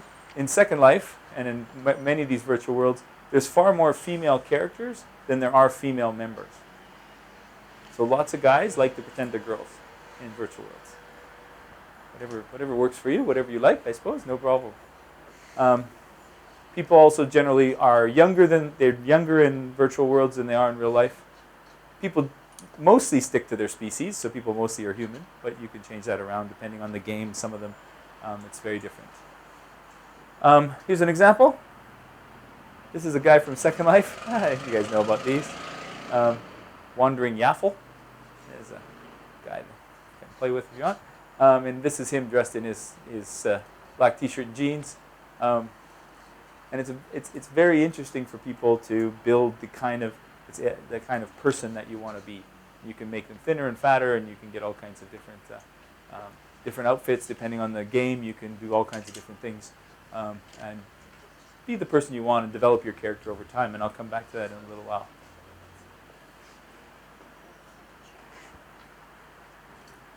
There's two important things about this technology, and for those of you in computer science, you've probably taken this stuff because this is about the experience people have when they interact with computers. Right? Presence is the experience of being in a virtual space, the feeling that that's real to you. Anyone who's ever played a video game has had this. At certain moments, you forget that you're not in the game. The game seems like a real place. You're playing, you're flying a spaceship, or you're driving a car, and at certain moments, you're driving that car, and it all seems real. You forget it's a game. That's when you're deep in presence. You're experiencing being in the game. So there's lots of stuff written about how to make spaces, games, or virtual worlds that create this experience of being there. And it's very interesting which things matter and which things don't. And all of these social networking things or these virtual worlds, the kind that I'm talking about, co-presence is important. So not only am I in the game, you're there too. The experience of being in the game with someone else and feeling like we're all there. And it's amazing how not realistic it can be, and we still we get into this thing and experience it as being quite real. And as you've played these things, you know exactly what I'm talking about. So these are very important. So virtual worlds succeed when there's a strong feeling of presence and a strong feeling of co-presence. I'm in the game, and you're there too. If that works, then we have a strong sense of social connection. Yeah, I'll tell you a little bit about this, and then we'll break. All the things I want to talk about for the rest of the day are these various versions of massively multi-user online role-playing games. Terrible term. Massively means there's lots and lots and lots and lots of users. Some of these have hundreds of thousands of users, depending on which one. Some only a few hundred, but lots. And usually unlimited number. As many people can be in there as you want. They're role-playing games, which means you're not being yourself. So I might be this dude. That's my role. I'm Wandering Yaffle. And I'm off, and I meet you guys, but I don't meet you. I meet your avatar. I don't know who you are. You might go as a girl. You might go as a rabbit. It's fine. We'll all be friends. It's cool. Exactly. Right? And that's fine. As long as you seem like a real thing and I can communicate with you, we're all happy. Right? And games is important. Some of these things have much more. Some are real games like World of Warcraft or EverQuest or lots of these other ones where there's an end point defined by the game. Get to a certain level. Other ones like Second Life, it's just how many friends you have and how much fun you have. Less of an end point that's determined by the game. Right? The first one was created in 1979, as I said, by these boys, Roy Trubshaw and Richard Bartle. They're closely related to games like Dungeons & Dragons, but they didn't come from those games because they evolved at the same time. So as Dungeons & Dragons was developing, so were these. They developed together. It wasn't that these came from Dungeons & Dragons. In general, just like Dungeons & Dragons, your characters take on a particular role, druid or warrior in these cases. In Second Life and those kind of social worlds, they're more flexible. and you have numerical attributes, strength. In Second Life, mostly what you have is money. You have an amount of money because you have Linden dollars. And with those, you can do all kinds of things. We'll talk more about that in a minute. And in most of these games, you can increase your ability through completion of various tasks, whether it's get more money by selling things or whether it's kill a certain animal. Now, I find this. So, do any of you play a lot? Okay. Yes. You, It was lots. but you got over it. I got over it was maybe 3 years. Okay. Not so long. Not so long. Oh, okay. Yes. But you haven't played for a while. Yes, maybe 2 or 3 months. Okay, good. You're hanging on. Then I stopped. Yeah. Because I have a friend. He is playing right now. And you say, yes. Well, look at this. I don't know what. Users who log in, users who are users, so not ones who are lapsed. You're a lapsed user. Users who have logged in the last month, on average, they play 22.7 hours a week. Right? 8% of users spend more than 40 hours a week playing the game. Full-time job, playing the game. Yeah. Right? 60%, 61%. This is a survey of 30,000 players of all different games. So in World of Warcraft, a bunch of different games, right? So it's the best statistics we have. 61% had spent more than 10 hours continuously playing at some point. This is pretty serious connection to the game, right?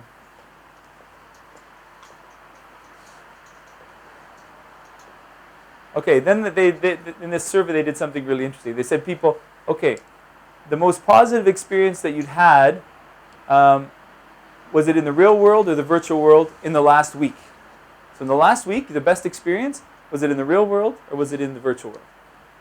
27% said that the most satisfying experience in the last 7 days occurred in the game. 18% said that the most satisfying experience in the last 30 days occurred in the game. That's pretty scary. It's not so bad. It's very scary, and I can talk more about it. You know lots about this, yeah. Oh, lots about it. So this is a broad. So there's certainly lots of people who are much more extreme, but this is a particular. This is a broad crowd. Remember, this is 30,000 people, right, across lots and lots of games. Here's a quote from an interview with one of these gay guys who played a lot. This guy's 32. He's male, a little bit older than you guys.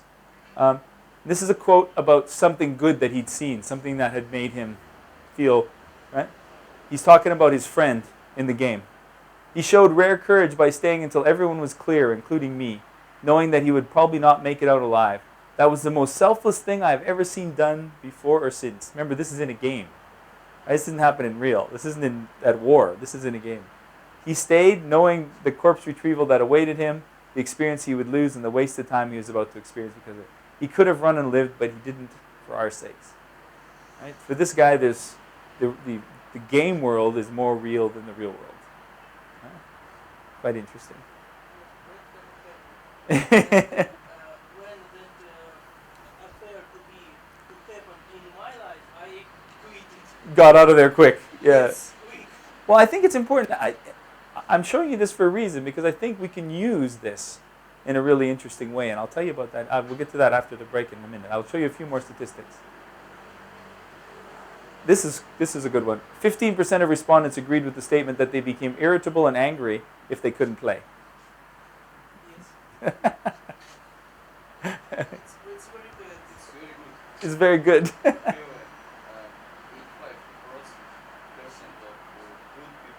good people. 80, yeah. So 85% are okay. Yeah. It's a cup half full, right?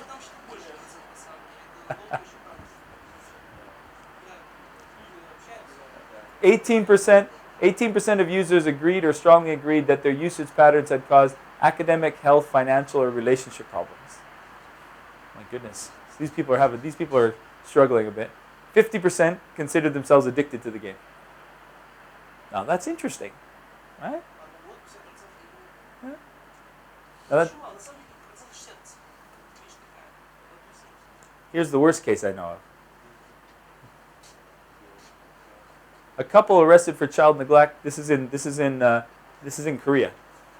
A couple was arrested for child neglect after their baby girl starved to death, allegedly because they were addicted to playing a popular online role-playing game called OpUS, which involves raising a virtual baby. So they were so busy raising a virtual baby that they let their real baby die. The couple, residents of the southern Seoul suburb, allegedly neglected, this is a news report, allegedly neglected their prematurely born 3-month-old daughter, feeding her just once a day in between 12-hour stretches at a neighborhood internet cafe. Also in Korea, they are now making all of the internet cafes close for 1 hour a day because people keep dying because they play the game for too long and they get too stressed and they have a heart attack. So now they're forcing all the internet cafes to have to close for 1 hour. So from like 12 till 1 or whatever time they have to close, and everyone has to go leave for an hour and then they can come back. So this is really interesting. It's interesting because this is Second Life. This is interesting because from the point of view of a business school professor, from the point of view of companies, look at this. In January 2008, residents spent a total of 28 million hours in 1 month. Right? On average, 38,000 residents were logged in at any moment. The maximum number of avatars was recorded as 88,000 in the first quarter. Right? Now, why is that important? This is wandering Yaffle fooling around. This is what they're doing. Right? Fine. He can fly. In Second Life, you can fly. It's kind of fun, actually, being able to fly. And he's visiting people and checking out stuff. Why this is important is because why is it that people are so engaged with the game and so not engaged with their work? Right? People put all this time and energy into these games, but then they're not at all interested in their work. So it's partially because they have freedom and autonomy. Yeah? Well, the question that comes up, and what I want to talk about after the break, is can businesses, companies make work more like games so that they can get people more engaged in their work? Well, except for these guys aren't getting paid at all. In fact, they're getting paid to play this, right? So salaries is one way to do it, but maybe if you look at what's going on here, if we design work more like video games, more like these games, more like virtual worlds, more like the kinds of ways these work, we can get people to be more committed. And also governments are very interested in this. Can we create ways of interacting around political things that are more like this? One aspect of this, these guys were just asking me about people who make money off gamers, people who do stuff, and this is about that. And there's this whole idea of gold farming, right? There's people who you can hire for you to help you do things online. So you can either pay them because they have particular objects you need, or you can pay them to take over a character and move that character up through levels, and then go back and take the character back when the character's high enough. They can run online stores for you if you have a shop in Second Life, so that it's always staffed. They can do all kinds of things. Many of them are in China, but what they do is they go online, they do something online, and they sell the results of that for real money. And it's a big industry. They estimate there's about 400,000 people who make their living doing this thing.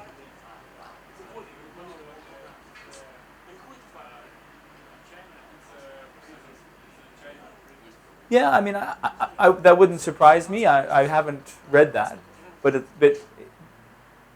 a lot of these people are. They make just as much money as they would working in a factory, right? So the average one earns about $150 a month, which is the same they would earn in working in a factory, and they don't have to go to the factory, right? They estimate now that this total trade in the world is worth about $1 billion, which is a lot of money, right? There's at least one known person who's made more than $1 million doing this. Right? They're quite good at it. How did he do that? He did that by being very good at certain kinds of things in certain games and being able to help people win. Right? He called his own guy And well, they do lots of different things. I don't know that guy what he did exactly. I've read about this guy. He made $1.3 million in 1 year doing this. Power leveling is moving people up levels. There's also people who will come with you in the game and give you advice. So they're like a coach. So they'll come along with you in the game and tell you what to do to get to the next level. And these guys on average play about 12 hours a day, 7 days a week, to make $150 a month. But it's a significant industry, and it's increasing very quickly, right? And it's an interesting sideline how this has happened, that people have realized that they can make money doing this, make a living.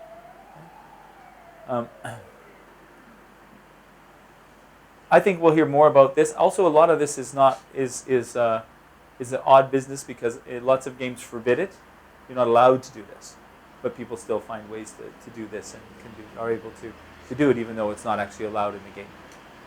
So you can sort of pay attention to that, and yeah, I think probably the guy who made $1 million probably had other people working for him.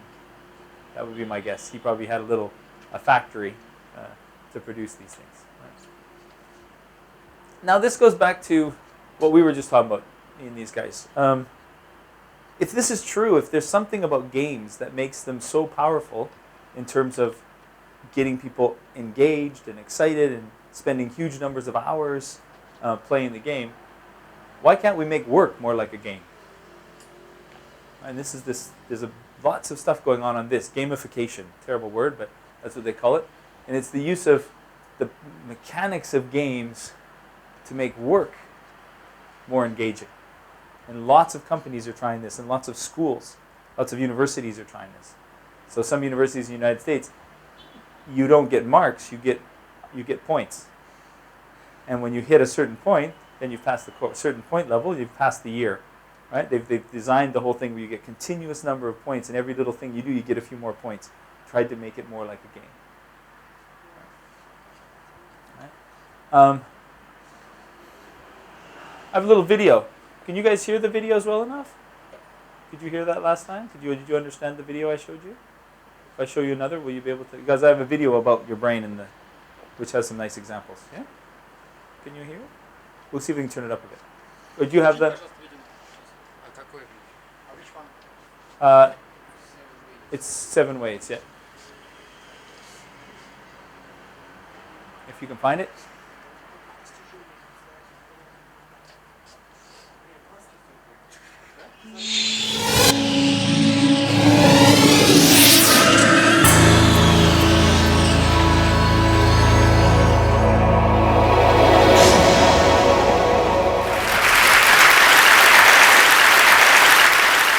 I love video games, and I'm also slightly in awe of them.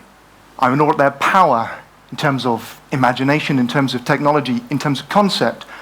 But I think, above all, I'm in awe at their power to motivate, to compel us, to transfix us, like really nothing else we've ever invented has quite done before. And I think that we can learn some pretty amazing things by looking at how they do this. And in particular, I think we can learn things about learning. Now, the video games industry is far and away the fastest growing of all modern media. From about 10 billion in 1990, it's worth $50 billion globally today, and it shows no sign of slowing down. In just 4 years' time, it's estimated it'll be worth over $80 billion. That's about 3 times the recorded music industry.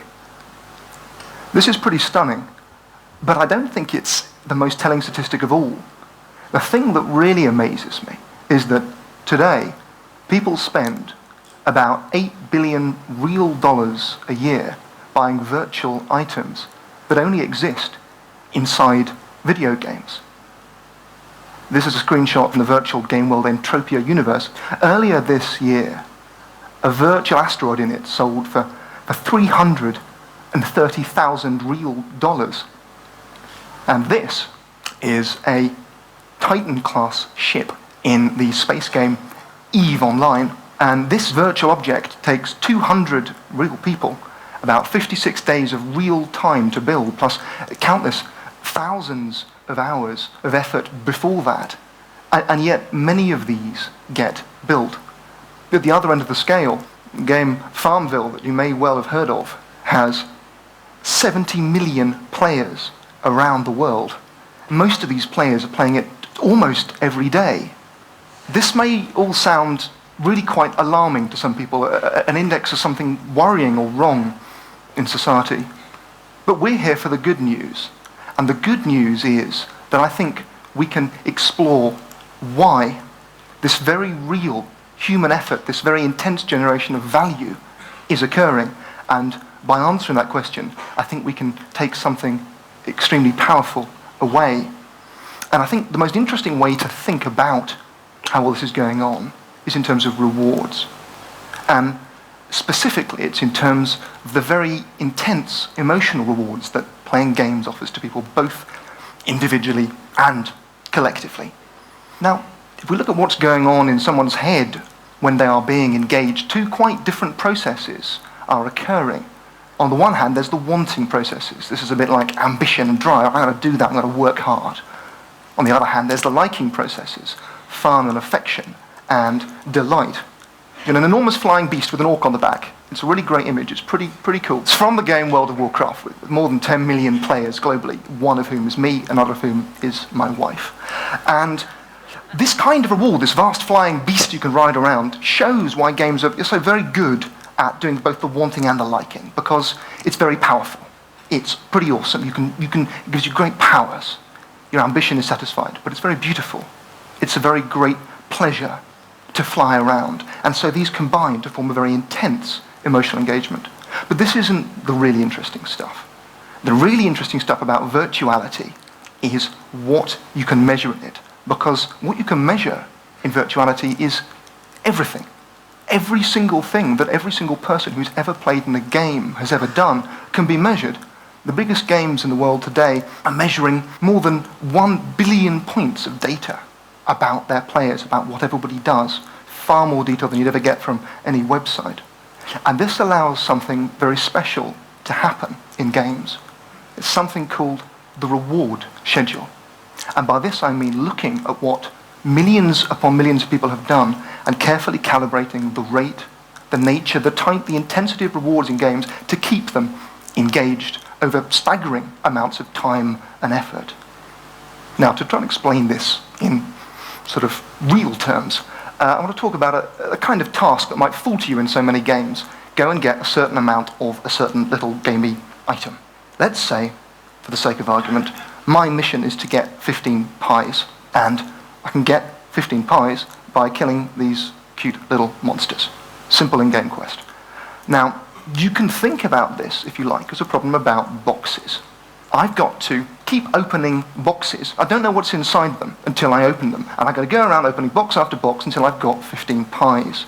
Now, if you take a game like Warcraft, you can think about it, if you like, as a great box opening effort. The game's just trying to get people to open about 1 million boxes, getting better and better stuff in them.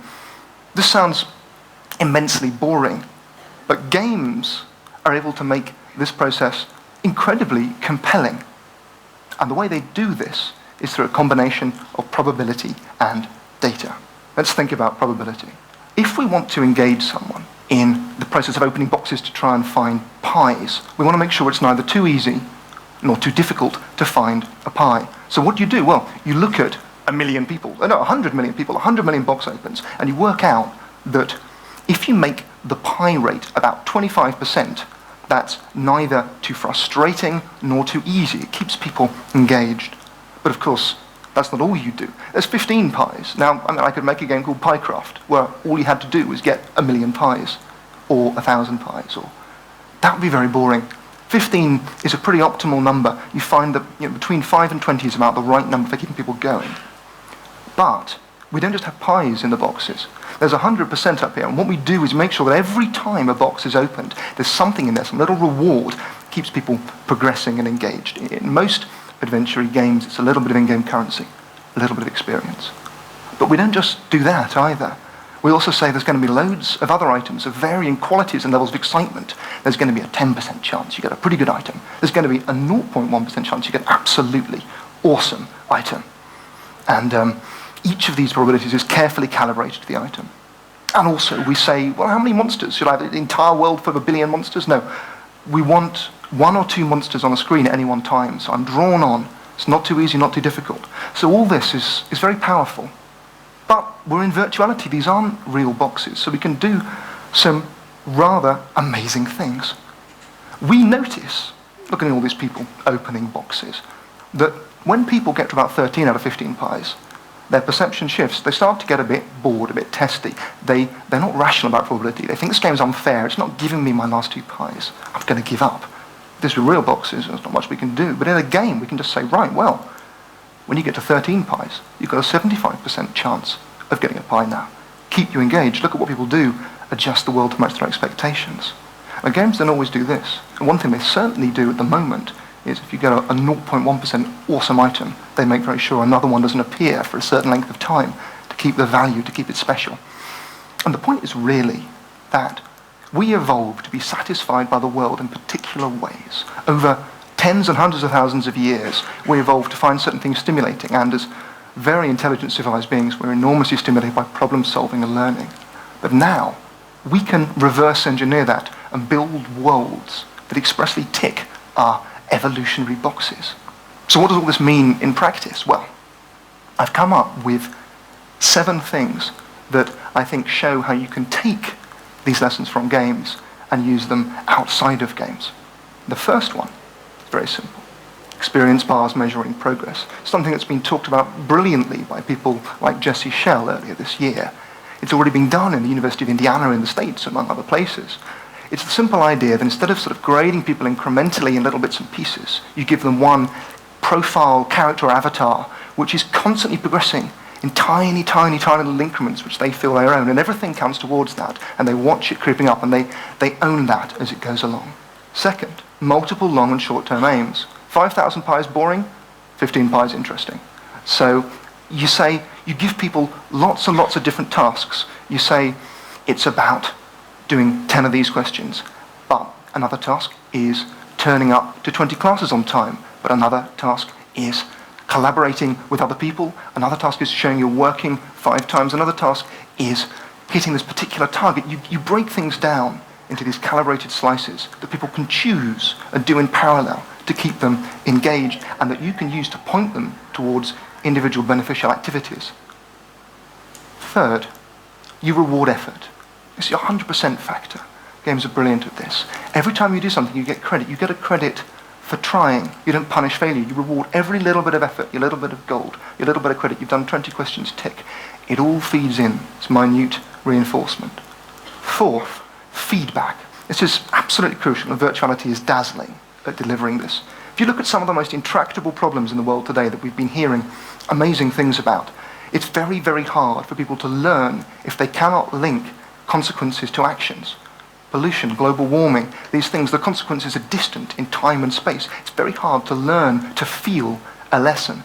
But if you can model things to people, if you can give things to people that they can manipulate and play and the feedback comes, then they can learn a lesson, they can see, they can move on, they can understand. And fifth, the element of uncertainty. Now, this is the neurological gold mine, if you like, because a known reward excites people. But what really gets them going is the uncertain reward. The reward pitched at the right level of uncertainty that they didn't quite know whether they were going to get it or not, the 25%. This lights the brain up.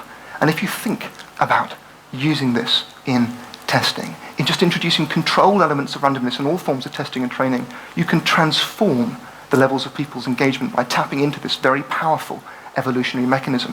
When we don't quite predict something perfectly, we get really excited about it. We just want to go back and find out more.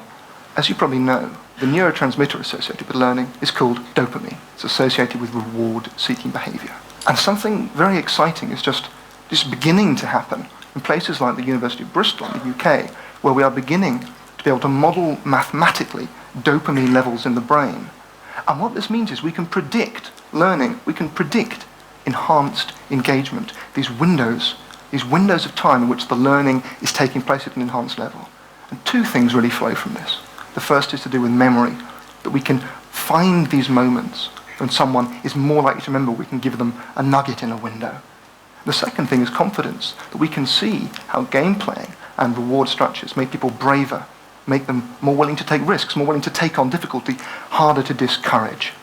This can all seem very sinister, but, sort of our brains are being manipulated, or we're all addicts. The word addiction is thrown around. There are real concerns there. But the biggest neurological turn-on for people is other people. This is what really excites us. In reward terms, it's not money. It's not being given cash. That's nice. It's doing stuff with our peers, watching us, collaborating with us. And I want to tell you a quick story about 1999, a video game called EverQuest. And in this video game, there were two really big dragons. And you had to team up to kill them. 42 people, up to 42, to kill these big dragons. There's a problem, because they only dropped 2 or 3 decent items. So players addressed this problem by spontaneously coming up with a system to motivate each other fairly and transparently. What happened was they paid each other a virtual currency they called Dragon Kill Points. And every time you turned up to go on a mission, you got paid some Dragon Kill Points. They tracked these on a separate website. So they tracked their own private currency, and then players could bid afterwards for cool items they wanted, all organised by the players themselves. Now the staggering systems, not just that this worked in EverQuest, but that today, a decade on, every single video game in the world with this kind of task uses a version of this system. Tens of millions of people. And the success rate is at close to 100%. This is a player-developed, self-enforcing, voluntary currency. And it's an incredibly sophisticated player behaviour. And I just want to end by really suggesting a few ways in which these principles could fan out into the world. I'll start with business. I mean, we're beginning to see some of the big problems around something like business are recycling and energy conservation. We're beginning to see the emergence of wonderful technologies like real-time energy meters. And I just look at this and I think, and yes, we could take that so much further by allowing people to set targets, by setting calibrated targets, by using elements of uncertainty, by using these multiple targets, by using a grand underlying reward and incentive system, by setting people up to collaborate in terms of groups, in terms of streets, to collaborate and compete, to use these very sophisticated group and motivational mechanics we see. In terms of education, perhaps most obviously of all, we can transform how we engage people. We can offer people the grand continuity of experience and personal investment. We can break things down into highly calibrated small tasks. We can use calculated randomness. We can reward effort consistently as everything feels together. And we can use kind of group behaviours that we see evolving when people are at play together. These really quite unprecedentedly complex cooperative mechanisms. In government, well, one thing that comes to mind is that the US government, among others, is literally starting to pay people to lose weight.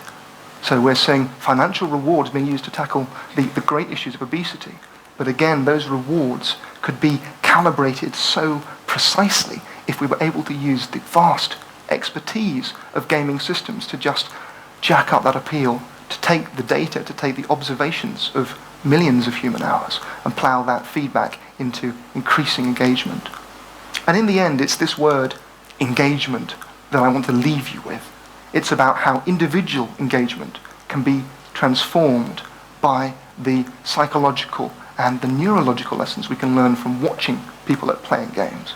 But it's also about collective engagement and about the unprecedented laboratory for observing what makes people tick and work and play and engage on a grand scale in games. And if we can look at these things and learn from them and see how to turn them outwards, then I really think we have something quite revolutionary on our hands. Thank you very much. What do you think? That's why we shouldn't be scared of games. We should take the lessons from the games and use them. Would you like your university to work that way? Yeah?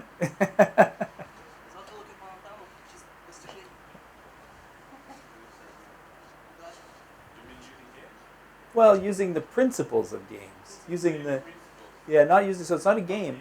See, did you understand when he talked about University of Indiana? Did you understand that part? No, he talked about University of Indiana.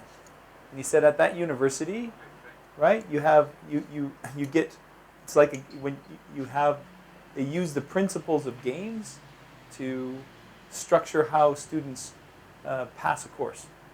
So you get points for each thing you do, and you build up. There's different categories of goals. So some goals are to collaborate with others. Some goals are to finish assignments. So it's like a game where you have to kill certain monsters, except for it's around your university work. Right? And lots of companies and universities and governments are trying to use the same things that make your friends addicted to World of Warcraft, trying to use those principles to make people more engaged in their work. More productive, exactly. So people are more engaged, they're more interested in their work, they are more productive, and they're happier. Right? So what he's saying is there's certain principles of human behavior, certain ways that people are, that we can learn from the games. No. No. We're very traditional. Yeah, we're very far from this. I've suggested it, but so far no. But I think it's a very interesting idea.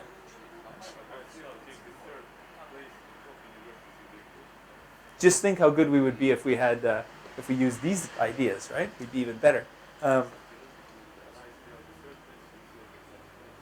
Yeah, so Cambridge and Oxford are very old universities, so they're kind of different. They're like 9, 8, yeah, 12, yeah. Cambridge is just a little tiny bit older. But they're, like 750 years old, so they have a bit of a head start. Okay? So that's just something for you to think about. So this whole thing that makes your friends and your people so engaged with games, can we learn from that? And then what we were talking about before, about what gets people to connect with certain, there's many people trying to start various social media. All kinds, hundreds and hundreds of new companies are started every month trying different kinds of business models, different ways of interacting with, and it's very hard to figure out how to create these spaces. Lots of it's still trial and error. We don't understand the actual principles of what it is exactly that makes people really connect with some sites, with some activities on the web, and other ones that people don't enjoy. So what is it about Facebook that's made it so successful? We don't know. All kinds of researchers are doing this research right now, trying to understand more about people and what is about certain websites, certain kinds of reinforcement, certain kinds of reward, certain kinds of interaction with other people that makes some websites and some experiences really positive, and others you're not very interested. What is it about some websites that people put lots and lots of user-generated content, and other websites seem quite similar, no one puts up hardly anything? Still trying to figure that out. So in computer science, this is a huge research area, right? At MIT, at Imperial, at Cambridge, all over the world. At Stanford, there's big labs trying to figure these things out because it's very complicated and it's hard to see. And the business people do it by trial and error. They try to create something, see if people like it. If not, try something else. So we're trying to figure that out. It's very interesting. It has huge, if you look at how much time, right, if you look at these times, right, if you look at how engaged people are with games, even if we can figure out a little bit of it, like this gentleman that was just talking to us, even if we can understand some of it, that we can make a lot of difference in work, how people's work experience is like. Get them more engaged. That's the idea. Okay? Any questions? Happy so far? Other than you're kind of warm? Yeah? All right. Okay, let's leave this game stuff for now. I'll talk just a little bit for the next few minutes before we end. 5:30, right? Yeah. I'll talk about innovation. At Imperial, in the business school, we have about 50 people that work on innovation, 50 people studying innovation.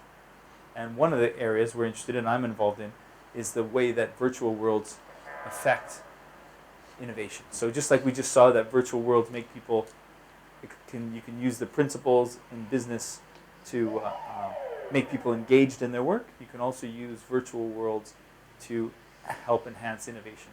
And we did a study of IBM, and we looked at IBM's use of virtual worlds, and sort of explored some of the things. And I'll talk a little bit about that, although we won't have time to get through it all, but that's okay. So just want to be clear what I'm talking about. What's the difference? When you say innovation, what do you mean? What's the definition?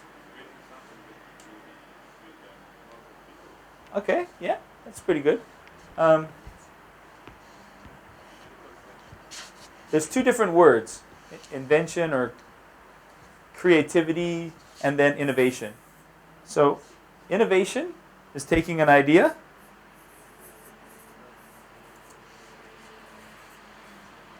and making it into money. That's innovation. You take an idea and make it into money. Research and development or invention or creativity is taking money and making it into ideas. Both are important, right? You have to have new ideas. That's one side of things. And you have R&D labs and scientists in universities and all kinds of people, entrepreneurs coming up with ideas. And then there's a process for taking that idea and making it into money. And this is the one we're talking about. Taking money and making it into ideas, that's a different lecture. Okay? We're not going to talk about that today. Okay? And so what I'm interested in is how do virtual worlds help us to take ideas and make them into money? Okay? That's a question. So we'll talk a little bit about that. Obviously, there's lots and lots of kinds of innovation. And if we had lots more time, I could talk more specifically, but I'll mention a little bit about them. Product innovation, obviously making a new product. So coming up with a new mobile phone or a new television. Process innovation, that's usually around production processes and innovating and making the process better for production. Service innovation, it's a bit trickier. We don't know a lot about service innovation. People are doing more and more research on it, but most of the research has been on product innovation. But service innovation is really actually more difficult than product innovation because services happen with the customer present. When you make products, you can make them and then take them to the customer. And if things go wrong, your customer never knows. With services, you're there. The customer is there in the room when the service is being delivered. So if anything goes wrong, it's hard to experiment on services. So it's a bit tricky, and so that's a whole area. And business model innovation, coming up with new ways of generating value out of a particular product or service. So there's all the kinds of different things. And we're going to talk kind of about all of them mostly. You guys, I think, had a lecture on this. Lots of stuff been going on for the last while. And this is quite important when we think about virtual worlds, because the idea of what's open innovation? You guys had a lecture on this, I understand. What is it? Pardon? What is open innovation? Yeah, what's the definition of it, though? When you have a business incubator? Kinda. Open innovation means rather than keeping your innovation secret and doing it all yourself, you do it with partners. You share your ideas, what you're working on. You bring in the ideas from your partners, from your suppliers, from your clients or customers, from competing firms, and so instead of this being this sort of innovation funnel being very tightly controlled, it has lots of holes in it. The ideas flow in and ideas flow out, and you produce new and interesting things in collaboration with lots of people. So open innovation, this is very important when you think about virtual worlds because they're very useful for these processes, and I'll talk a little bit about that. Yeah, so it's partnership, and it also means it's a. No, it could be a supplier that you have just a contract with. It could be a customer that you're just close to, but you're telling them about your ideas. You're getting ideas from them. It may even be working with a competitor. Maybe creating a joint venture. May not be. Could be, or it could just be a contract to work together. It just means that you're not. The traditional idea of innovation is you keep your innovation secret. You don't tell anyone. Right? Keep it secret. Right? And in open innovation, you're sharing it with people. Yeah. And in some many technology industries, platform industries, that's very important, right? You have to share because your technology and the technology of your suppliers and your customers have to work together. And there's lots of other people. So if you're Intel, you have to share lots of information on the chip. you can't keep it secret. You have to share a ton of stuff, and it's a bit risky. But what it does is it allows you to use not just your own intelligence and your own innovativeness, but to draw on the innovativeness of your whole ecosystem, it's called, or all your partners and all the people you work with, right? So open innovation is just letting people connect into your innovation process, drawing on their knowledge and expertise, not keeping it so secret as you used to. Still some of it's secret, but you're being much more open, and you're not hiding it all. Right? Lots of things are going on in the web, have been for some time. In addition to virtual worlds, so before I talk about this, I mean, there's lots of stuff happening. You may have come across some of these. Many of the big companies, this is a particular one, Procter & Gamble have Connect and Develop. What it is it's a website that they have, which is basically they put a problem on the website, and they say, anyone who can solve this problem for us, we'll give you $50,000. Right? And anyone anywhere in the world can send in a potential solution for this problem. So if you have someone in India somewhere with a lab at a university who has some idea that they can help Procter & Gamble with this particular problem of, say, they need to know how to make a particular compound or something, they send in, they can go through this website, and if it works, then Procter & Gamble will pay them. Yeah, is that clear?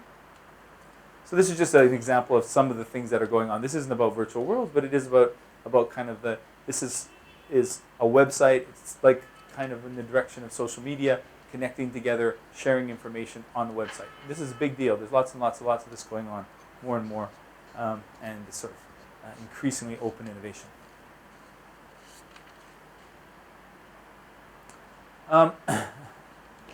So if we think about the innovation process, Thomas Edison, right? Remember this quote? I'm sure you've heard it. Innovation is 1% inspiration and 99% perspiration. 1% a good idea and 99% hard work. Right? This is very important then for when we're thinking about innovation, because it means very hard to help anyone with the 1% inspiration. But we know a lot now about the 99% of hard work that goes into making this work. And if that's true, then maybe we can help people to make it better using virtual worlds and other kind of social media. This is Thomas Edison trying to invent the light bulb. These are all the things he tried before he figured out tungsten. So he tried all kinds of stuff. Fishing line, cardboard, tar paper, cotton, my personal favorite, hair from the beards of laboratory workers. Right? He's tried everything he could think of for the filament in the light bulb. You know, the thing in the light bulb that gives off the light? This was him trying to figure out something. See, there's the first light bulb. And in here is a filament. Right here. There's a little piece of wire. Before he figured out tungsten, he tried all of those things. He tried more than 100 different things. Right? Trying to figure out what might work. Right? Now this process of trying, he had the idea of the light bulb, but he couldn't figure out quite how to make it work. That's a big problem, that sort of thing in innovation. So, let's go over that. So this gets us into this idea of experimentation, and I think this is one of the areas where virtual worlds are the most useful in innovation. Allowing you to experiment. I'll show you some examples. Who's this guy? We were just talking about him. Thomas Edison. Very good. This is Thomas Edison. Right? And I just see, this is Thomas Edison. He's very famous for many reasons. He invented the light bulb, of course. Also the phone, the record player. Lots of things. He also has the most patents of anybody in the world, ever. He has 1,093 patents in his name. The most of anyone. More than, I think, I understand, I'd have to check that. Tesla had a lot too. But I understand that he had the most. Which is, if you have over, I mean, companies have lots, but in terms of individuals. Yeah. He also invented something very important. He invented the Research and Development Lab. He invented He invented the idea of a lab where people try to solve these problems and do experiments. It's the whole idea of experimentation, trying different things. It's like all of these things, that was done in his R&D lab. So what he did is he got a bunch of people, stuck them in a lab, and got them experimenting. And that's where all these patents came from. Right? Lots of experiments. You know who this guy is? Looks like my grandfather, but he's not. No? Of course, no one ever does, don't worry. This is Thomas Watson, who was the CEO of IBM for the first 40 years of the company. So when he took over the company, it had about 400 employees. When he retired, it had about 200,000. So he did pretty good, right? He actually started, his education was in, he went to college and became a teacher. He went to teach elementary school. He taught one day, and he came home and told his wife, I can't go back to the school, it's terrible. I refuse. And he went and got a job working at IBM, and ended up CEO, and became one of the world's most innovative companies. Now the question is how, why, and I'll show you in a second. Who's this guy? Yeah, Steve Jobs, exactly. Another guy who is big on the kinds of things I'm talking about, experimentation, trying things. Himself and also his company are world famous for innovation, and innovation from trying new things, being experimentative. Here's a quote about him. He's a great leader of innovation, but he's also a fairly difficult guy. People in the company had very mixed feelings about it. That's Steve Jobs' exit. Everyone had been terrorized by Steve Jobs at some point or another, and so there was a certain relief that the terrorist would be gone. And on the other hand, I think there was an incredible respect for Steve Jobs by the very same people. We're all very worried what would happen without him, because he was a guy, still is a guy, who encourages experimentation, encourages people to try things. And I'll show you some more stuff in a second. Yeah, very good. Yeah, looks just like that guy in the movie, right? Yeah, exactly. And this is a famous quote of his: "It's okay to break things in order to make them better." All experimentation again. Gotta try, gotta try, gotta try. He's the world's youngest billionaire. I'm sure there always is. Founder of what? Oh, of his partner. Okay. Yeah, that doesn't really count though, right? Yeah. But soon, I mean, I'm just waiting to see what's going to be the new. Very soon now. There's going to be a new company appear, right? Because we haven't had one for a couple of years. So it's about time there'll be a new business model. Here's Mark Zuckerberg's approach to experimentation. Hackathons. Have you heard of these? Every 6 to 8 weeks, he gives participants, people who have applied to be in these things, 24 hours to come up with an idea. The company provides music, food, and beer. Zuckerberg goes a lot. The idea is that you can build something really good in one night. And that's part of the personality of Facebook. It's definitely very core to my personality. You can figure out something really interesting in 24 hours. Right? He thought of Facebook in 24 hours, so why not? Right? Experimentation. Right? I don't know about that. It's a picture of a computer room with an IBM computer. I was going to tell you a story, but we don't have very much time, so I'm not going to. Now, this is Thomas Watson. Remember the IBM guy? This is his explanation for the success of IBM. Right? If you want to succeed and you're not succeeding, increase your failure rate. Run more experiments. Try more. If you're not getting far enough ahead, make sure you're failing enough. Because if you never fail, you're not taking any risks. Right? So he's very encouraging people to take some risks and that it's okay to fail. And I'll tell you why virtual worlds are really important. Here's Thomas Edison. I never quit until I get what I'm after. Negative results are just what I'm after. They're just as valuable to me as positive results. He's fine with failure. It's okay. And what you have to do is make sure failure's cheap. Fail quickly and fail cheaply. That's the idea. Try, but make sure it's not too expensive. Right? And so companies that are really good at this and this is where virtual worlds fit in, because virtual worlds give you a way to try things cheaply without actually having to make the actual thing. Right? This is a guy from another company And he's just saying the same thing. We don't plan, we do. Whenever we get in trouble, it's because someone has been thinking again. Someone's been worrying too much about risk. Our strategy is ready, fire, aim. First we get our missiles in the air, then we figure out what we're going to do with them. Try, right? It's all the same. Right? And innovate and virtual worlds are really important because they allow people to try lots of things easily and cheaply. There's no downside to trying something in a virtual world. If you make a mock-up of a product and let someone try it and it doesn't work, it doesn't cost you very much. Almost nothing. There's no real disaster. Even if it's a customer trying it, it's just for play, right? So virtual worlds are increasingly being used by companies, and IBM uses them all the time to mock up products or especially services. Here's a new service, and then they ask you, the client, to come into the virtual world and see what you think of the service. Try it in a virtual world first. It's just for fun, and it's a game, so you're not bothered if it doesn't work. Right? Because you're a client, but you don't mind. And what it does is it helps companies to avoid being risk averse. Risk aversion means being scared of risk. And this reduces the risk, and it lets things happen very quickly. So all these things that these great innovators said, virtual worlds help us do that.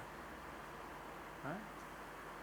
They also help us in terms of the thing we were talking about before in terms of open innovation, because they're very good contexts to connect with other people. IBM uses them very much to connect with suppliers, and they have meetings, but they also do these mock-ups.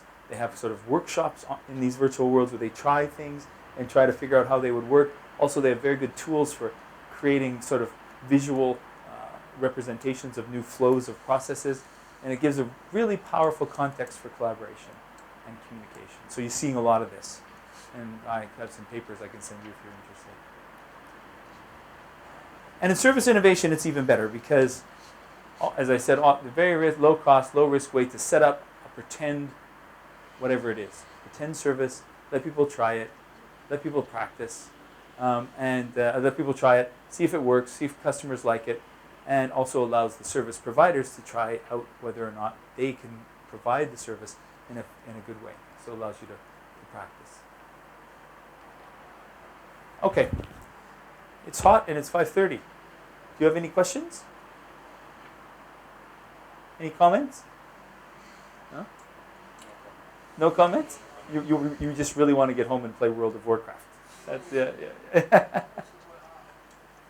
tell one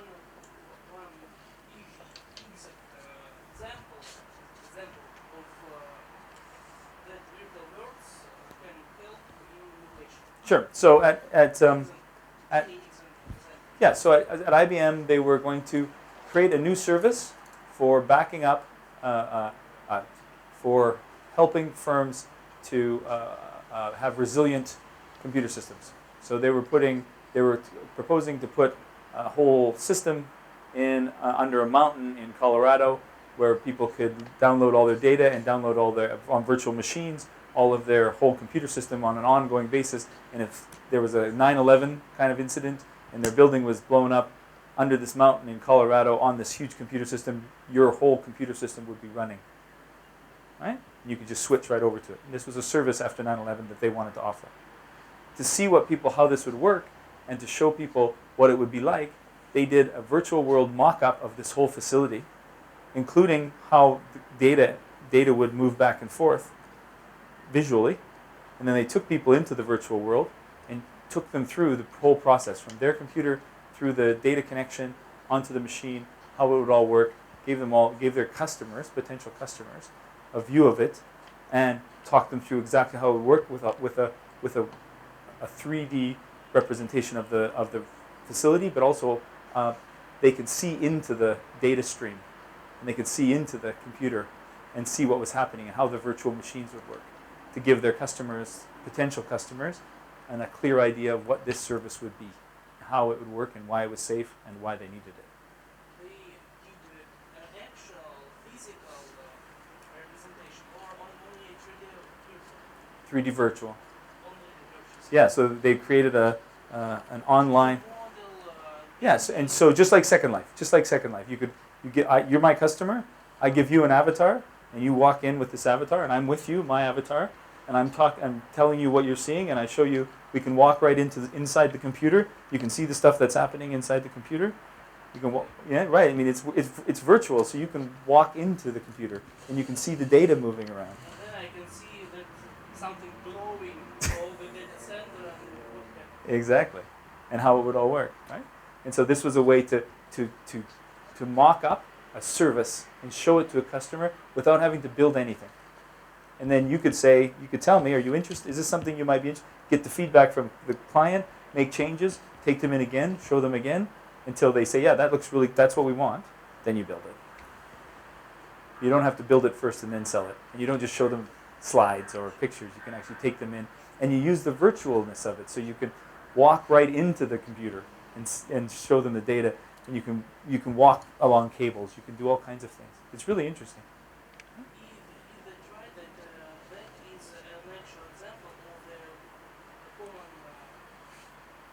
common aim of our organization? Yes? Mm-hmm. They're using that technology and that approach to creating virtual worlds, but in a bit for business, right? To innovate and to interact with customers. Yeah? Okay, guys, you've done very well. It's been very warm, and you've paid attention. You've been a very good audience, so thank you very much. And if you have questions or you want to know any more, you can just email me. You can find me on the web. I had some other stuff to show you, but that's okay. There, that's me. Feel free to email me if I can help you with anything, or if you want any more information about anything. And you can find me at, if you just go to Imperial, you can find me anyway. Okay? Okay, go get out in the sun, sit in the park.